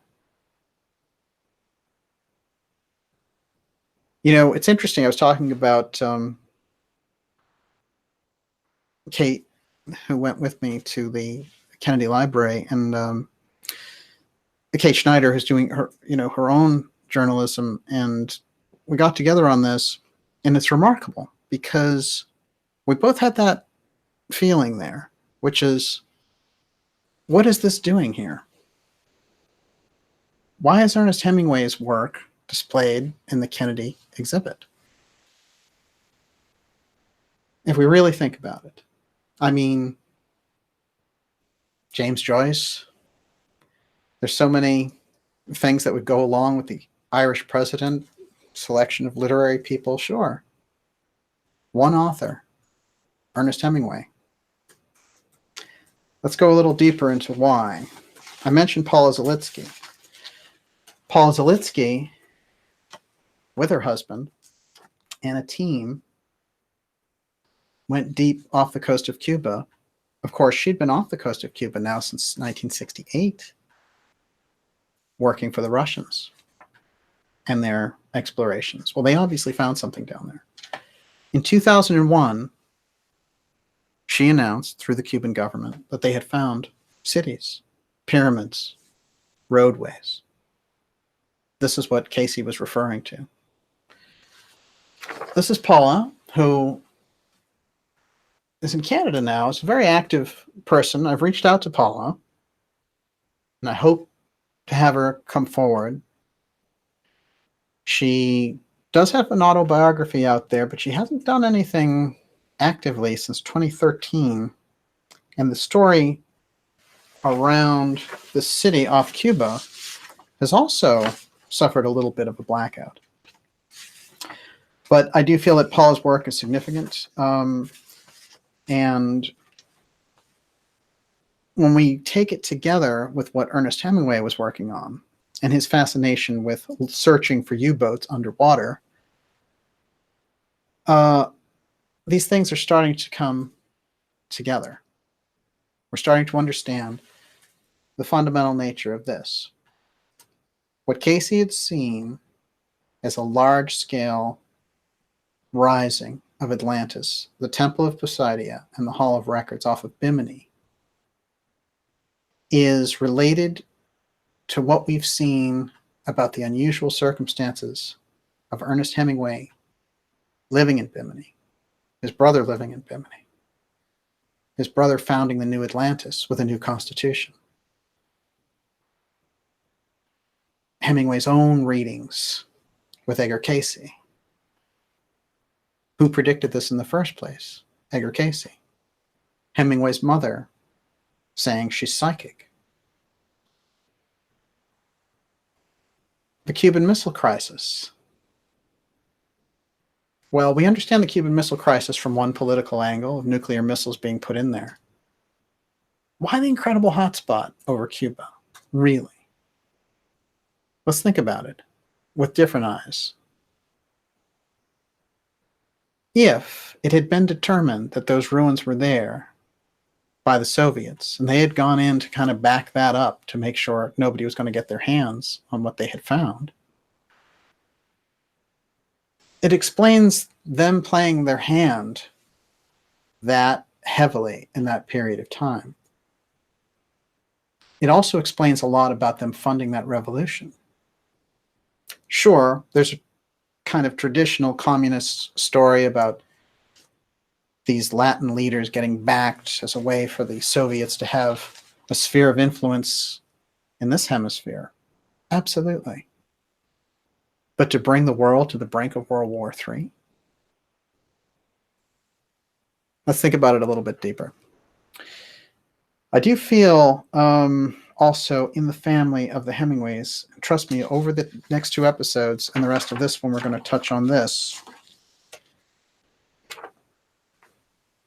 Mariel and Margaux Hemingway also have some very interesting things to say in relation to how they were kind of taught to think about Ernest Hemingway and his life, and in many ways to not ask too many questions. Of course, Margaux Hemingway died of suicide. Was it actually on the date of Ernest Hemingway's? I think it was a couple days off. Yeah, so I believe that's 1996. Unfortunately, very difficult life for both of them. Very talented models and actresses, just remarkable people. And Muriel Hemingway on a very different, would you call that new age now? Yeah, yes, definitely. Absolutely. So she's got, you know, she's thinking about her health. She's thinking about this whole kind of attitude adjustment. She sees the world through positive eyes. Let's take a look at a couple of things that might start to jog this picture together a little bit further around JFK. This, something I took a picture of. It's a piece of moon rock that was brought back to Earth by Apollo 15 mission. The rock is called Breccia. It weighs 160 grams. It's more than 3 billion years old. The astronaut James Irwin had it. Take a look at this unusual stone inside a crystal pyramid inside the Kennedy Library. That's really something. There's a little bit of this metaphysical overhang that does not quite go with a political library. Let's take a look at a little more. The Kennedys engaged, as soon as he got in as president, in a program to preserve relics from ancient Egypt and to preserve temples. And they invested money they could have been very well criticized for doing. This is one of the statues that resided in the White House, and they obtained it from Egypt. It was found by the Great Pyramid, and it's an unknown figure, but the wig indicates that the person is of a very high rank. There are special instructions designed by Jacqueline Kennedy for how to display this, and what the slope of the angle he needs to be standing on, the type of enclosure. She's incredibly hands-on with this. In other words, she understands whatever this is all about. She's very, very deep on it. Now, I think that we need to kind of orient ourselves to this new reality about looking at the Kennedy administration and Ernest Hemingway in this new light. Let's look at what Zelitsky found when she came forward with her team and asked for more research because she had done these sonar scans. This is the point of Cuba underneath the water that she had found it in. This is the sonar scans that she did that are heightened for contrast and all the rest of it, but clearly we see pyramid-type structures. Now, this was clearly predicted by Edgar Cayce, identifying the region as Poseidia, where that was the most advanced portion of Atlantis before it went down. Now, one of the things I want to point out is that this picture, I'm going to do another version of this picture, but basically you get the idea. Here are the walls from the Bimini Wall that Cayce predicted would rise up again in 1968 and start to become visible. In fact, they did. The Bimini Wall was there, and this represents the Temple of Poseidia, according to Cayce. Now, of course, Hemingway would have been aware of this, and he was probably spending all that time looking underwater for these ruins. Let's take a look at a few more. This is, again, more of that. These are the temples under the water that Zelitsky identified, and further over here at a depth of 2,000 feet. Now, that's hard to get at. They were sending sonar robots down to flash this stuff.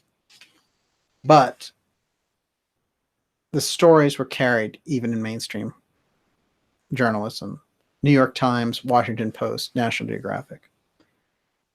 These were the things that were discovered. Now, Paula Zelitsky is kind of really, everyone's very, very curious about her work.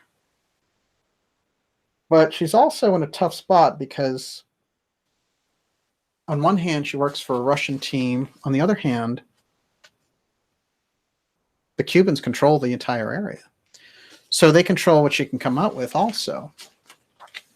So it's not like she can rattle off because she wants to get down there and do this work. So she said it wasn't an area that a scuba diver could go down to. It was something literally where they had to send a machine down and control it. So again, this is Ernest Hemingway's home, his compound there, his ranch in Cuba. And this is where Mary Hemingway mounted those stairs to get the capsule from Castro, carrying a note from President Kennedy. You know, Kennedy is really in an incredible bind there with Cuba. And remember, we've had the situation with the Bay of Pigs where the CIA tried to invade it. And it's become such a hotbed, and eventually they'll put missiles in there and bring the world to the brink of World War III. For Kennedy to be able to communicate directly with Castro about this and get that capsule back, something quite extraordinary had to take place. It's very interesting to me that the CIA, in essence, removes President Kennedy because he's going to share the UFO file with the Russians. Is the sharing of information going to apply to the lost civilization that's found off the coast of Cuba? And is this part of the dance that goes on there? Did they reach that accord? And is this part of why Kennedy is eliminated and Hemingway is hounded? These things start to make a lot more sense when we see the pressures that are being applied. What kind of a ripple would it have? You know, people ask this very much about disclosure in relation to the UFO file. What would happen if UFOs were announced openly? Well, yes, it would be quite extraordinary. But what if we discovered straight up an advanced civilization of our own that had nothing to do with an off-world civilization but possessed incredible technology? It would also do all the same upheavals of religions and all history, and it would throw all that junk out. So it's also an incredibly hot subject. And it's the kind of thing that would activate that X Protect mechanism. So we're in a totally different territory now, considering these things, because we've got connected Hemingway, Cayce, JFK, Hemingway's capsule, Mary Hemingway obtaining it from Castro, and Paula Zelitsky's find off Cuba, which matches Hemingway's brother being in Bimini searching for Atlantis based on the Cayce readings. This is a whole different paradigm. None of this information has been collected in this fashion before. We have something to move forward in based on the X Steganography, which basically, in essence, led us to this. So now we're in a totally different situation. And over the course of the next 2 episodes, I'm going to present information that literally will change history. And with that, Miss Olivia, I'm going to turn to your questions. Okay, so David Tormina says, DJ, is this the real reason why Cuba remains a communist nation, quote, opposed to the U.S.? Is Cuba completely controlled by deep state X Protect to maintain secrecy of the truth about Atlantis? Well, see, now it starts to make more sense. It starts to make a lot more sense. It sounds crazy. I think honestly, David, that you're onto something. deep there. What it is fundamentally, by the way, under Obama, what had been waiting for years and years happened, and there was very little fanfare, which is the United States opened an embassy in Cuba for the first time since the Cold War and since the revolution in 1959. Now, when that happened, we sent a number of diplomats down there, and they all suffered extraordinary headaches, stomach upset, blood disease, concussions. No one could figure it out. If you look for their stories, they're all over the New York Times. They're all over the Washington Post. They're in the mainstream. They're in the alternative. What was happening? Why didn't they want the American diplomats there, after all? Now, you can think of a number of political reasons, but it's still quite an extraordinary thing. Atlantis Rising, off the east coast of America, with these temples intact, which, remember, Cayce said held the Hall of Records, is an extraordinary, history-changing, paradigm-changing, world-changing event. And yet it's in the Cayce readings. And here we see the Hemingways were deep, deep into this. They were studying Atlantis. Hemingway was studying psychic subjects. Hemingway himself spent all this time in Cuba and the Keys and Bimini. His brother lived in Bimini.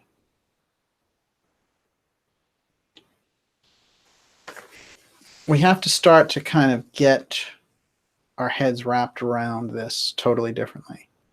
Now, there are channels also that I'm going to reveal between JFK and Hemingway that are going to be astounding. But let's keep rolling. Okay, so old hat.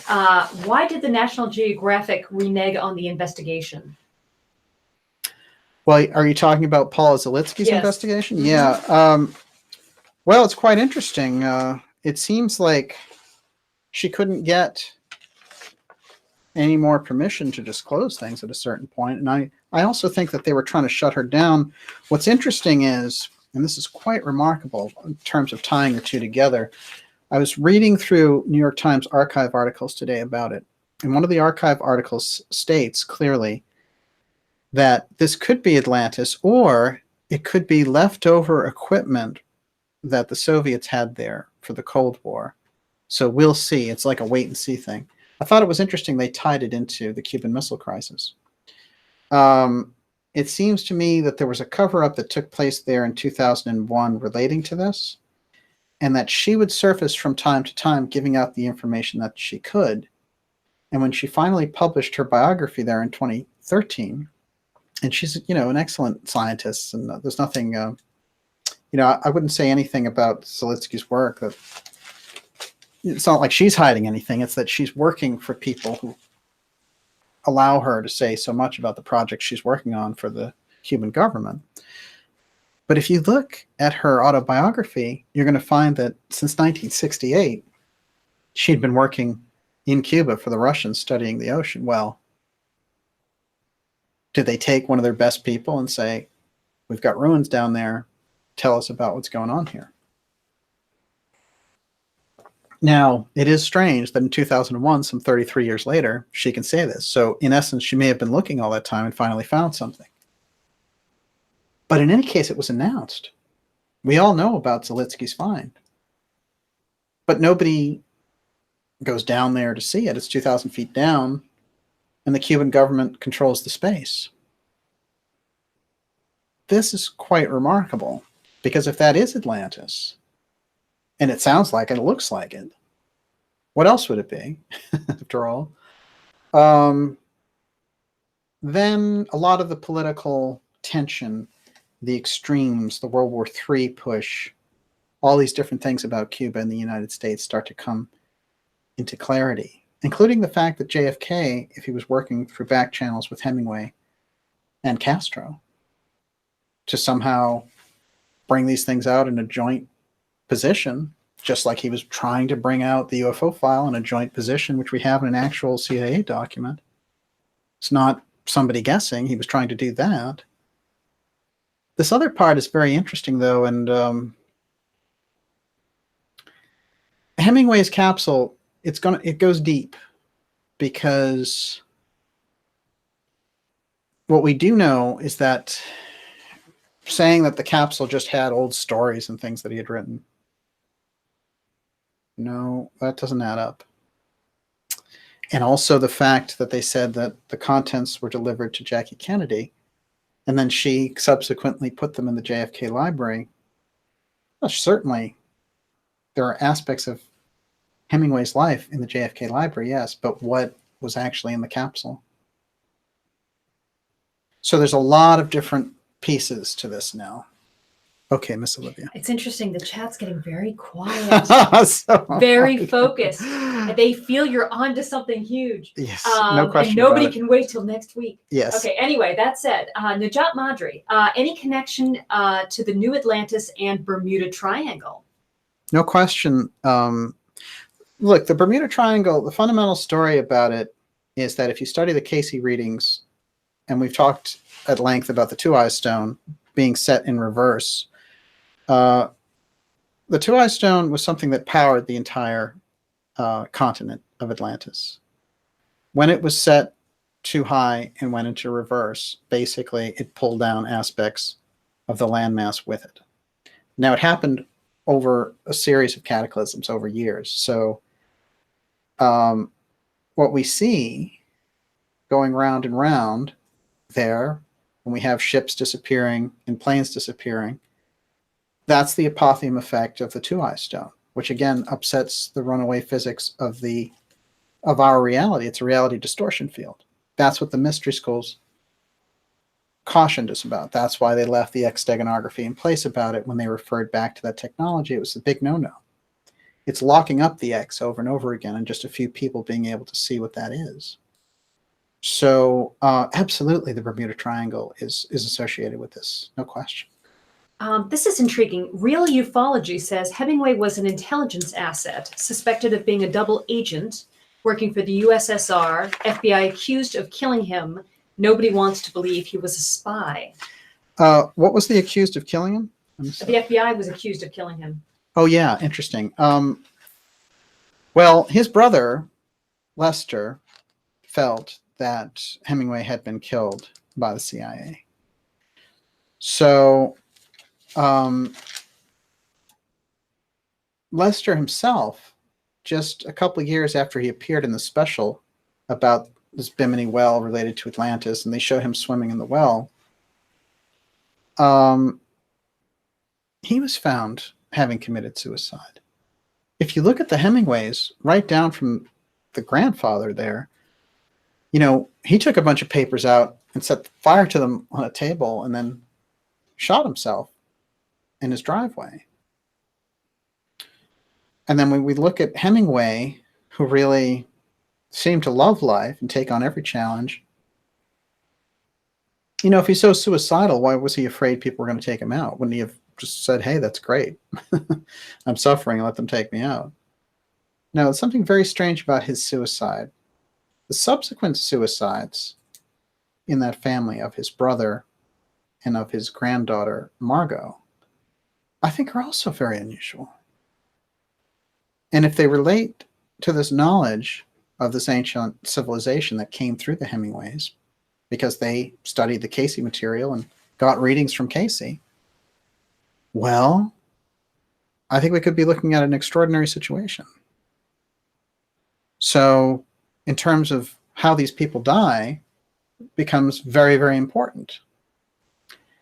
And then when we consider Paula Zelitsky's work for the Cuban government, and how it's kind of like one of these stealth archives again, where we know it's there, but we can't do anything about it. We can't get our hands on it. I think it's remarkable. It's a remarkable connecting of the dots. When we do it, a picture starts to form, which is based on public documents, which is based on anecdotes, which is based on political history.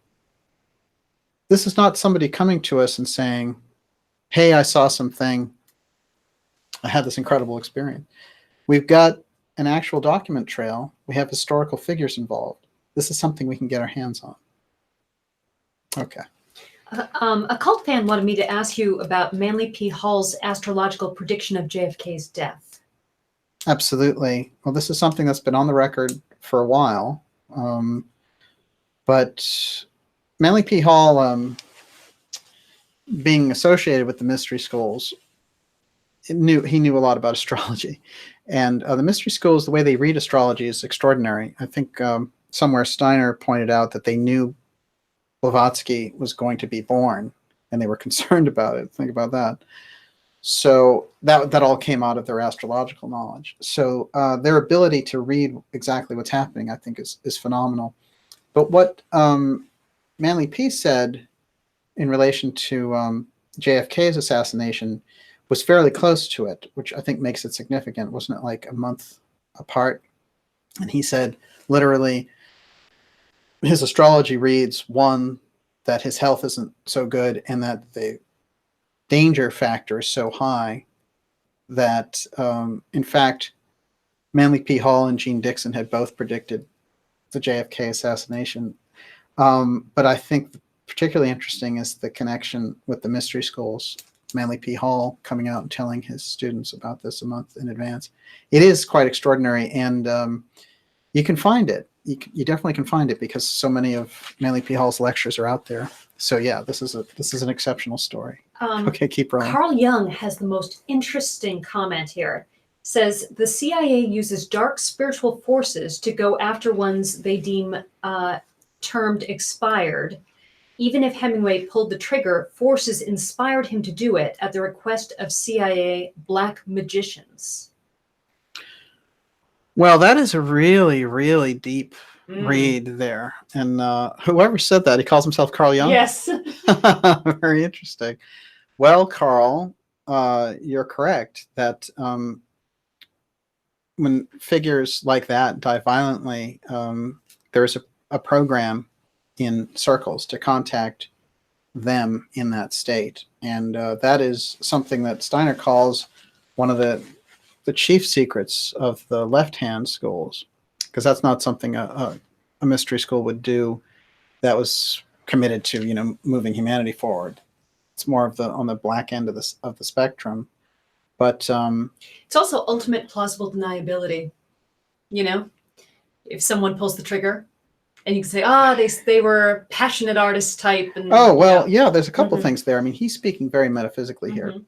So we're talking about the esoteric No, but side. just as a tool, rather than having to get your hands dirty or paying an assassin, Well, I mean, it is interesting when you look at it that way, because you're going to look on the esoteric end first, which we just did with this interesting question, which you can find in the heart of the Steiner work. He talks about this method that's used.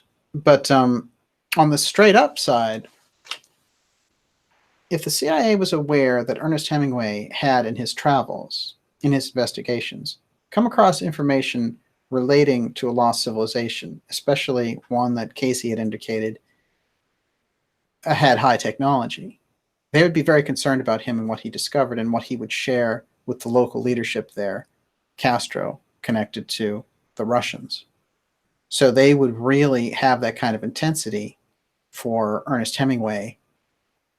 That explains a lot of why they would track him so hard and be so vicious. That's one aspect. What's also interesting is this.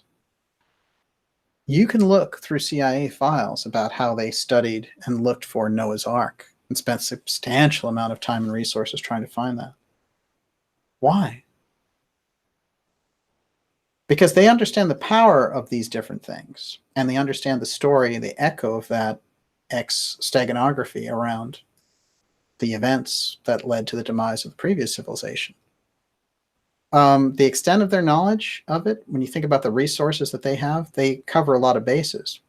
But if they're so interested in Noah's Ark, can you imagine how interested they'd be in the two-eye stone from Atlantis? It would be completely off the charts. All right, keep rolling. Okay. By the way, you're watching Dark Journalist here. I should remind everyone, and go to darkjournalist.com, sign up for the newsletter, make that connection also with us, because that's what you're going to need to make sure we stay in touch. I would not rely on social media systems, although they seem to be doing just fine right now. It's a here today, gone tomorrow kind of a setup. And the best way for us to stay in touch, of course, is just sign up for that newsletter. It gives us a corridor of back and forth that just isn't available when you're talking about social media. Of course, we'll continue to use social media and do all of our updates and expand that when we get into 2019. There's some exciting things coming. Also, make sure that you sign up for the site. Go ahead and subscribe to the site. Don't be shy. Get in there with those subscriptions. We're going to be offering you X dialogues going forward. There's extra material that's going to be available relating to the series. You're going to want to do that. And so this is definitely the time to do it also. This is kind of perfect timing. Now, we're going to take the last round of questions here from Miss Olivia. Make sure they're all in caps. Mm-hmm. And remember, now that we're talking here about Edgar Cayce's readings relating to Bimini, yes, we did start off with the 55th anniversary of the JFK assassination. We went through that. But now we've moved into territory about Ernest Hemingway, his position in Bimini and Cuba, and the possibility that he found links to this ancient civilization that Cayce said was rising, and that the work that Paula Zelitsky has done for the Russians off of Cuba and for the Cuban government is related to the exact reason why Hemingway was there and why he was so hassled. So that's where we're going. Okay, you're up. Okay, Emily Lynn wants to know, when did Cayce say Atlantis would break water, or will it always be submerged? Well, what he said is it was rising from the slime of ages, and that the temple of Poseidon was rising. So let's think about that for a moment. This is how he saw it rising. He also said that at a certain point, lands would appear off the east coast that were formerly Atlantis. By the way, other land masses will be submerged. For example, California is supposed to be destroyed.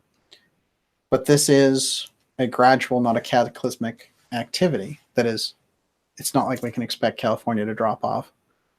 And I hope it does. I hope it doesn't. I hope that Cayce was wrong in that regard. But he's outlining these things. He's giving us an idea that there are going to be earth changes. But part of those changes are not just negative. That is, it's very positive if this new landmass comes up. But the landmass itself, in this process, as the water is lowered and the land rises, is going to reveal that there was a form of civilization there. So long before it breaks the surface, we're going to see, like what Paula Zelitsky is seeing, these advanced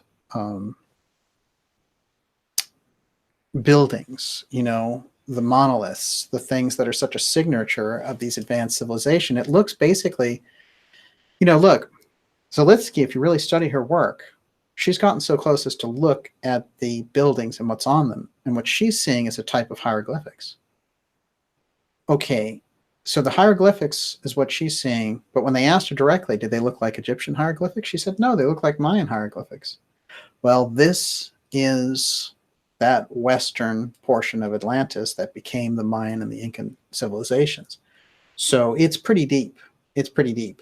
And when we're looking at this, if we can tie Zelitsky's work into the Cayce Bimini work, into the reason why JFK spent so much political capital to get this capsule out of Cuba, I think we're in a totally new paradigm when looking at these figures and these events in history.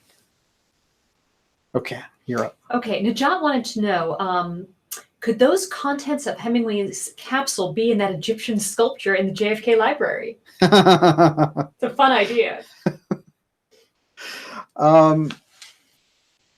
Well, it's a very interesting, it's not really big enough to hold all that material, but that statue is quite remarkable. There's no doubt about it. I will share a story from a friend of mine who formerly worked for the Kennedys. And the story goes back now a little while, but she was working for them. I won't identify her name because she doesn't work for them anymore, but she certainly spent a good deal of time with them.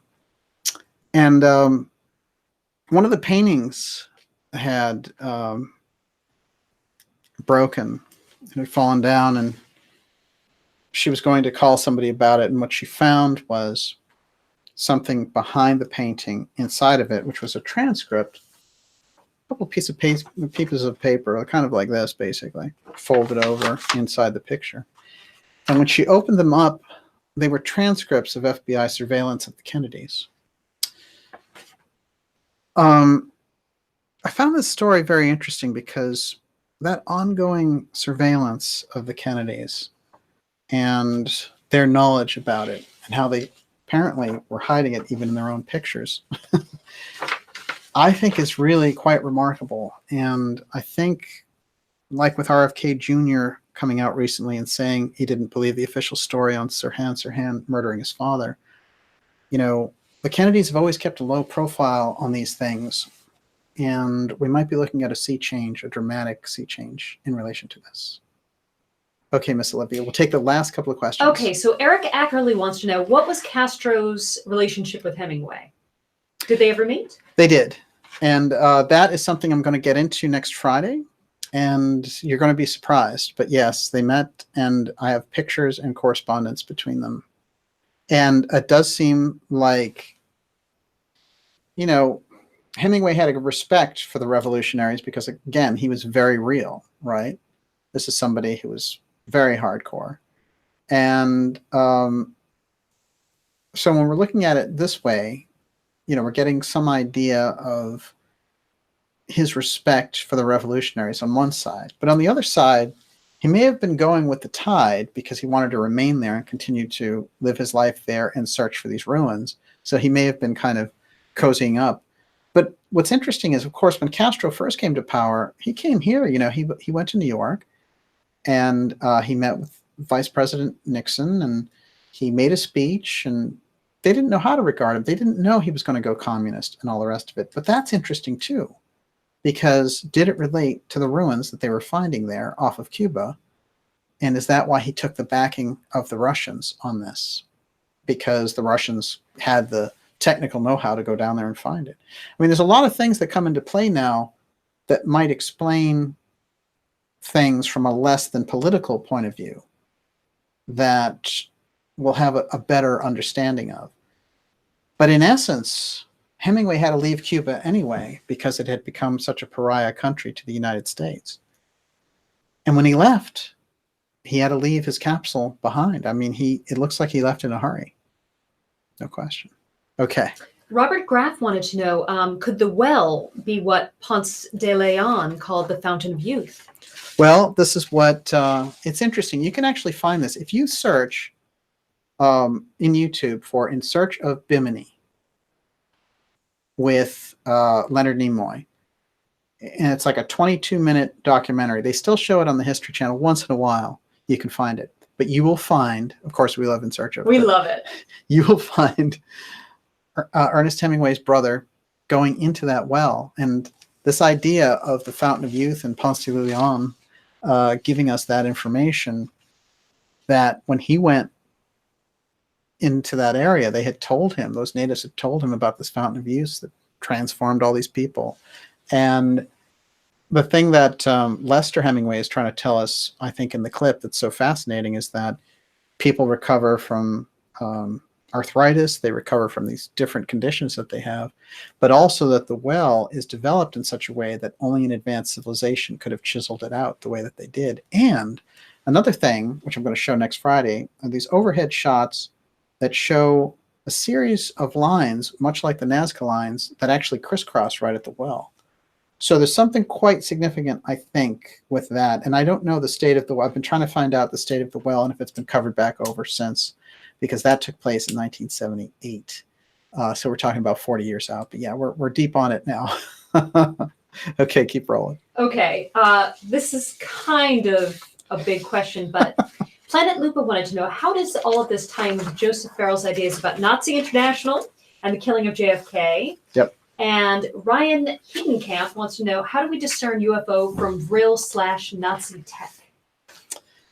Yes. Well, it's interesting you bring up Joseph Farrell in this relation, because certainly on the Nazi International side, that is the group, the fascist international group that survived after the war with a lot of Nazi loot and went to South America. As a piece of history now, we just don't know the extent to which how large that group was that left, but we know they had a lot of clout. So certainly it comes into play because of their own advanced technology and the work with Bell that Joseph Farrell has done some excellent research on over the years. They'd be very, very interested. Listen, the Nazis sent out expeditions to find Atlantis, to Antarctica, to Tibet, to Central America. Okay, they were very, very deep on this, and they would hold a complete fascination for it. If it came up that this was something that was being discovered, and also, listen, the mystery schools intentionally, through Cayce, in my opinion, let this information out, or else it wouldn't have been allowed to come out. So the mystery schools wanted us to know about Bimini. They wanted us to know about the Atlantis connection, and they used Cayce as the conduit. And Cayce basically sacrificed his life to bring that information to people. And, it's fascinating to me because I think the Cayce Foundation doesn't give enough credence to his Atlantis work, probably because it spooks some of his followers who were just looking for that kind of holistic information. But the Atlantis part is crucial. And the Apotheum connection to the Atlantis part is very important, relating to the two ice stones that ran the continent of Atlantis with this kind of worldwide energy system. It's a great key also to our own past. And do we become awake when we think about these things? Do we become awake and aware when we remember that culture? It's quite remarkable. So yes. I don't think you said this, but Kontiki may want to know, regarding Dr. Farrell, did the Ananurba ever do research on Cuba? Central America, Okay. but maybe more like Honduras, maybe more that El Salvador. I've never heard about them being in Cuba, but that's interesting. That is certainly an interesting question. I'll find out if they've been in Cuba. But, there are famous stories about those boats that were trying to leave Nazi Germany and got turned away at Cuba. So that's something that pops in my mind right away. But I think in terms of the Nazi archaeology, we do know they were in Central America. That's damn close to Cuba. So it's quite possible. Certainly possible. Okay, we'll take two more. Okay. TJ Liberty Bell, do you think Trump has any meaningful access to the file? Yes, I think that Trump wants more access to the UFO file.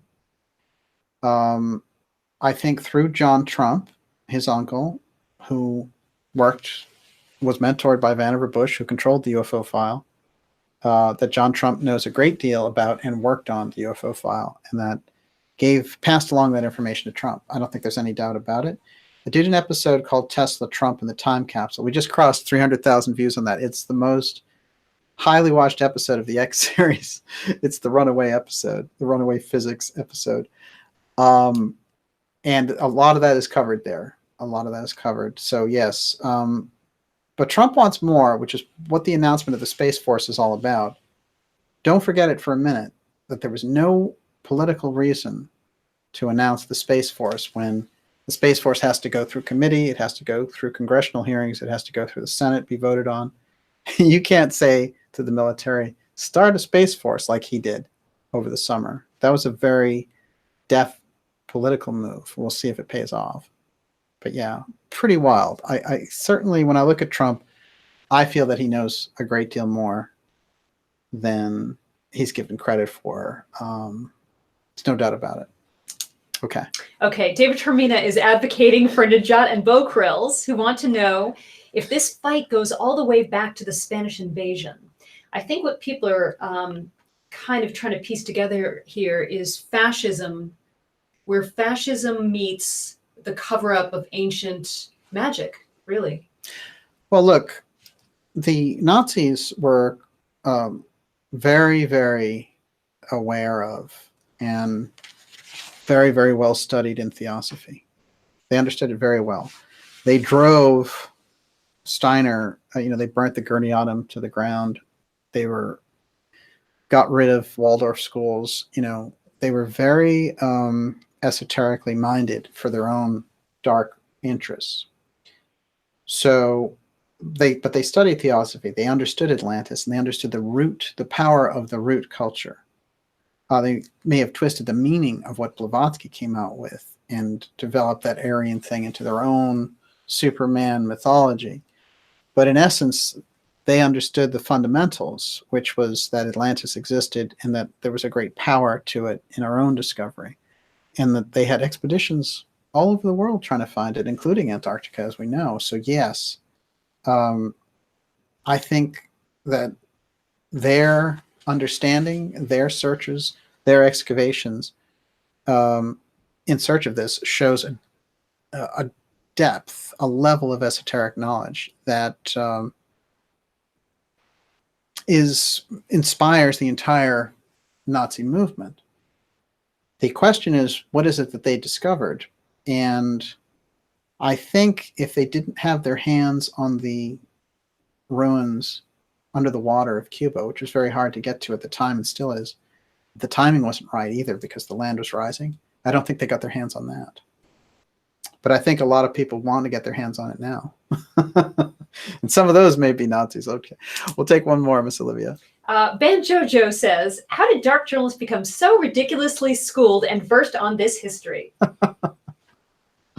It takes a little time. It takes a little time. Thank you.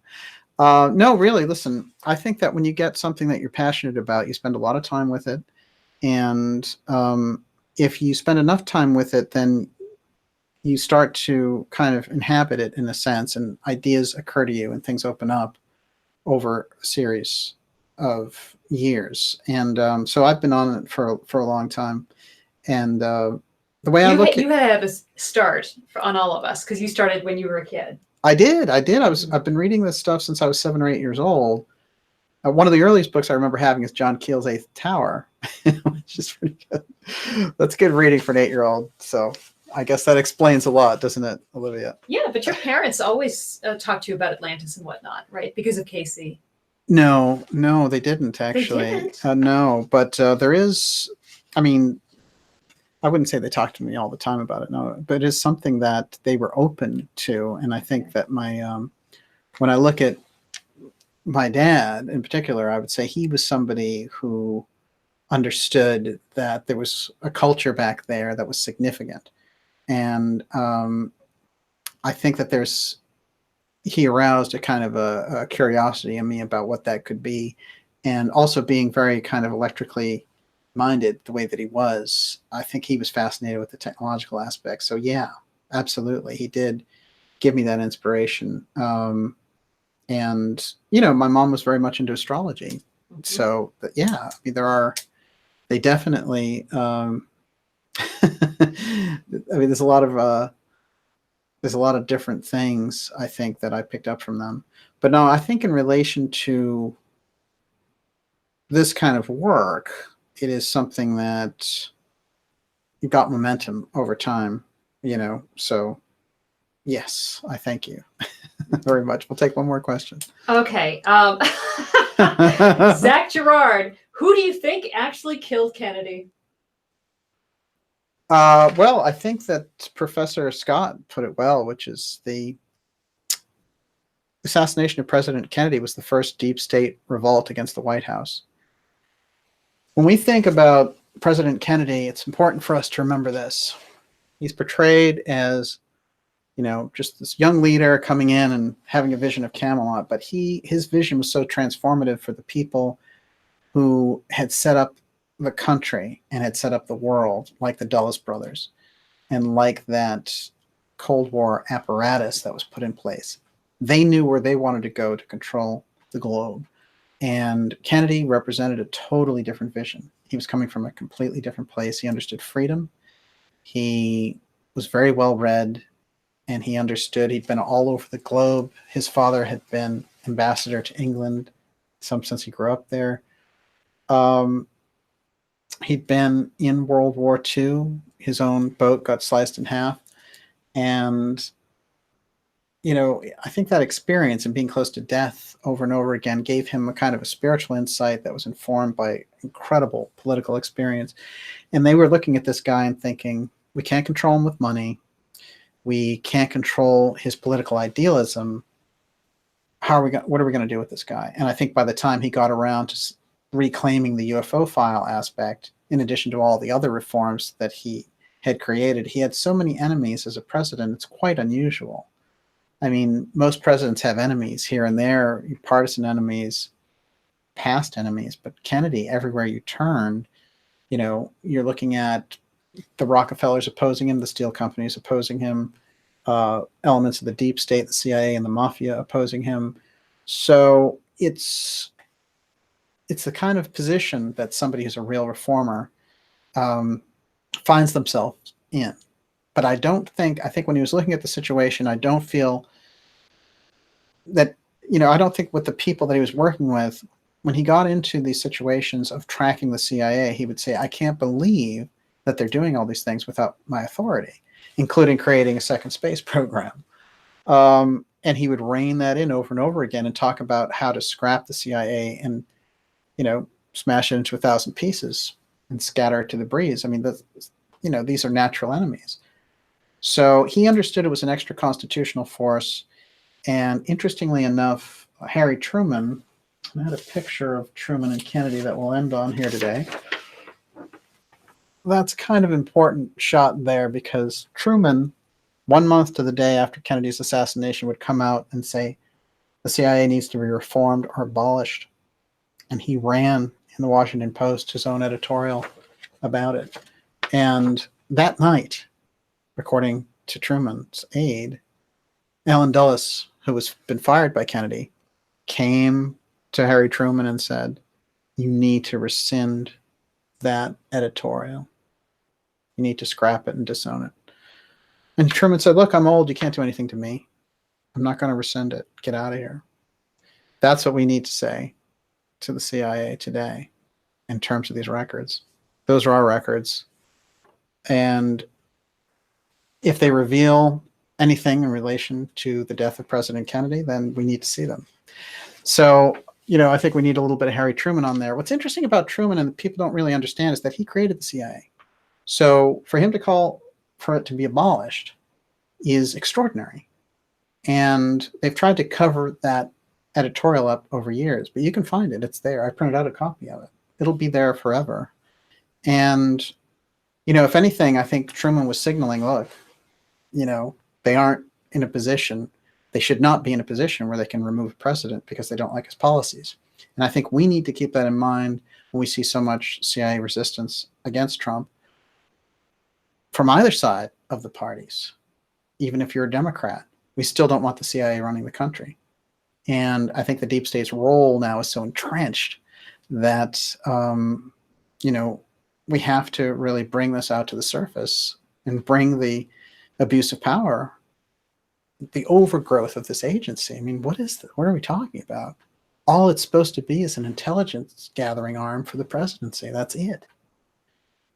You know, but they're making policy in all these other countries. So that's something that Kennedy understood, and 55 years later, we're still in the same battle.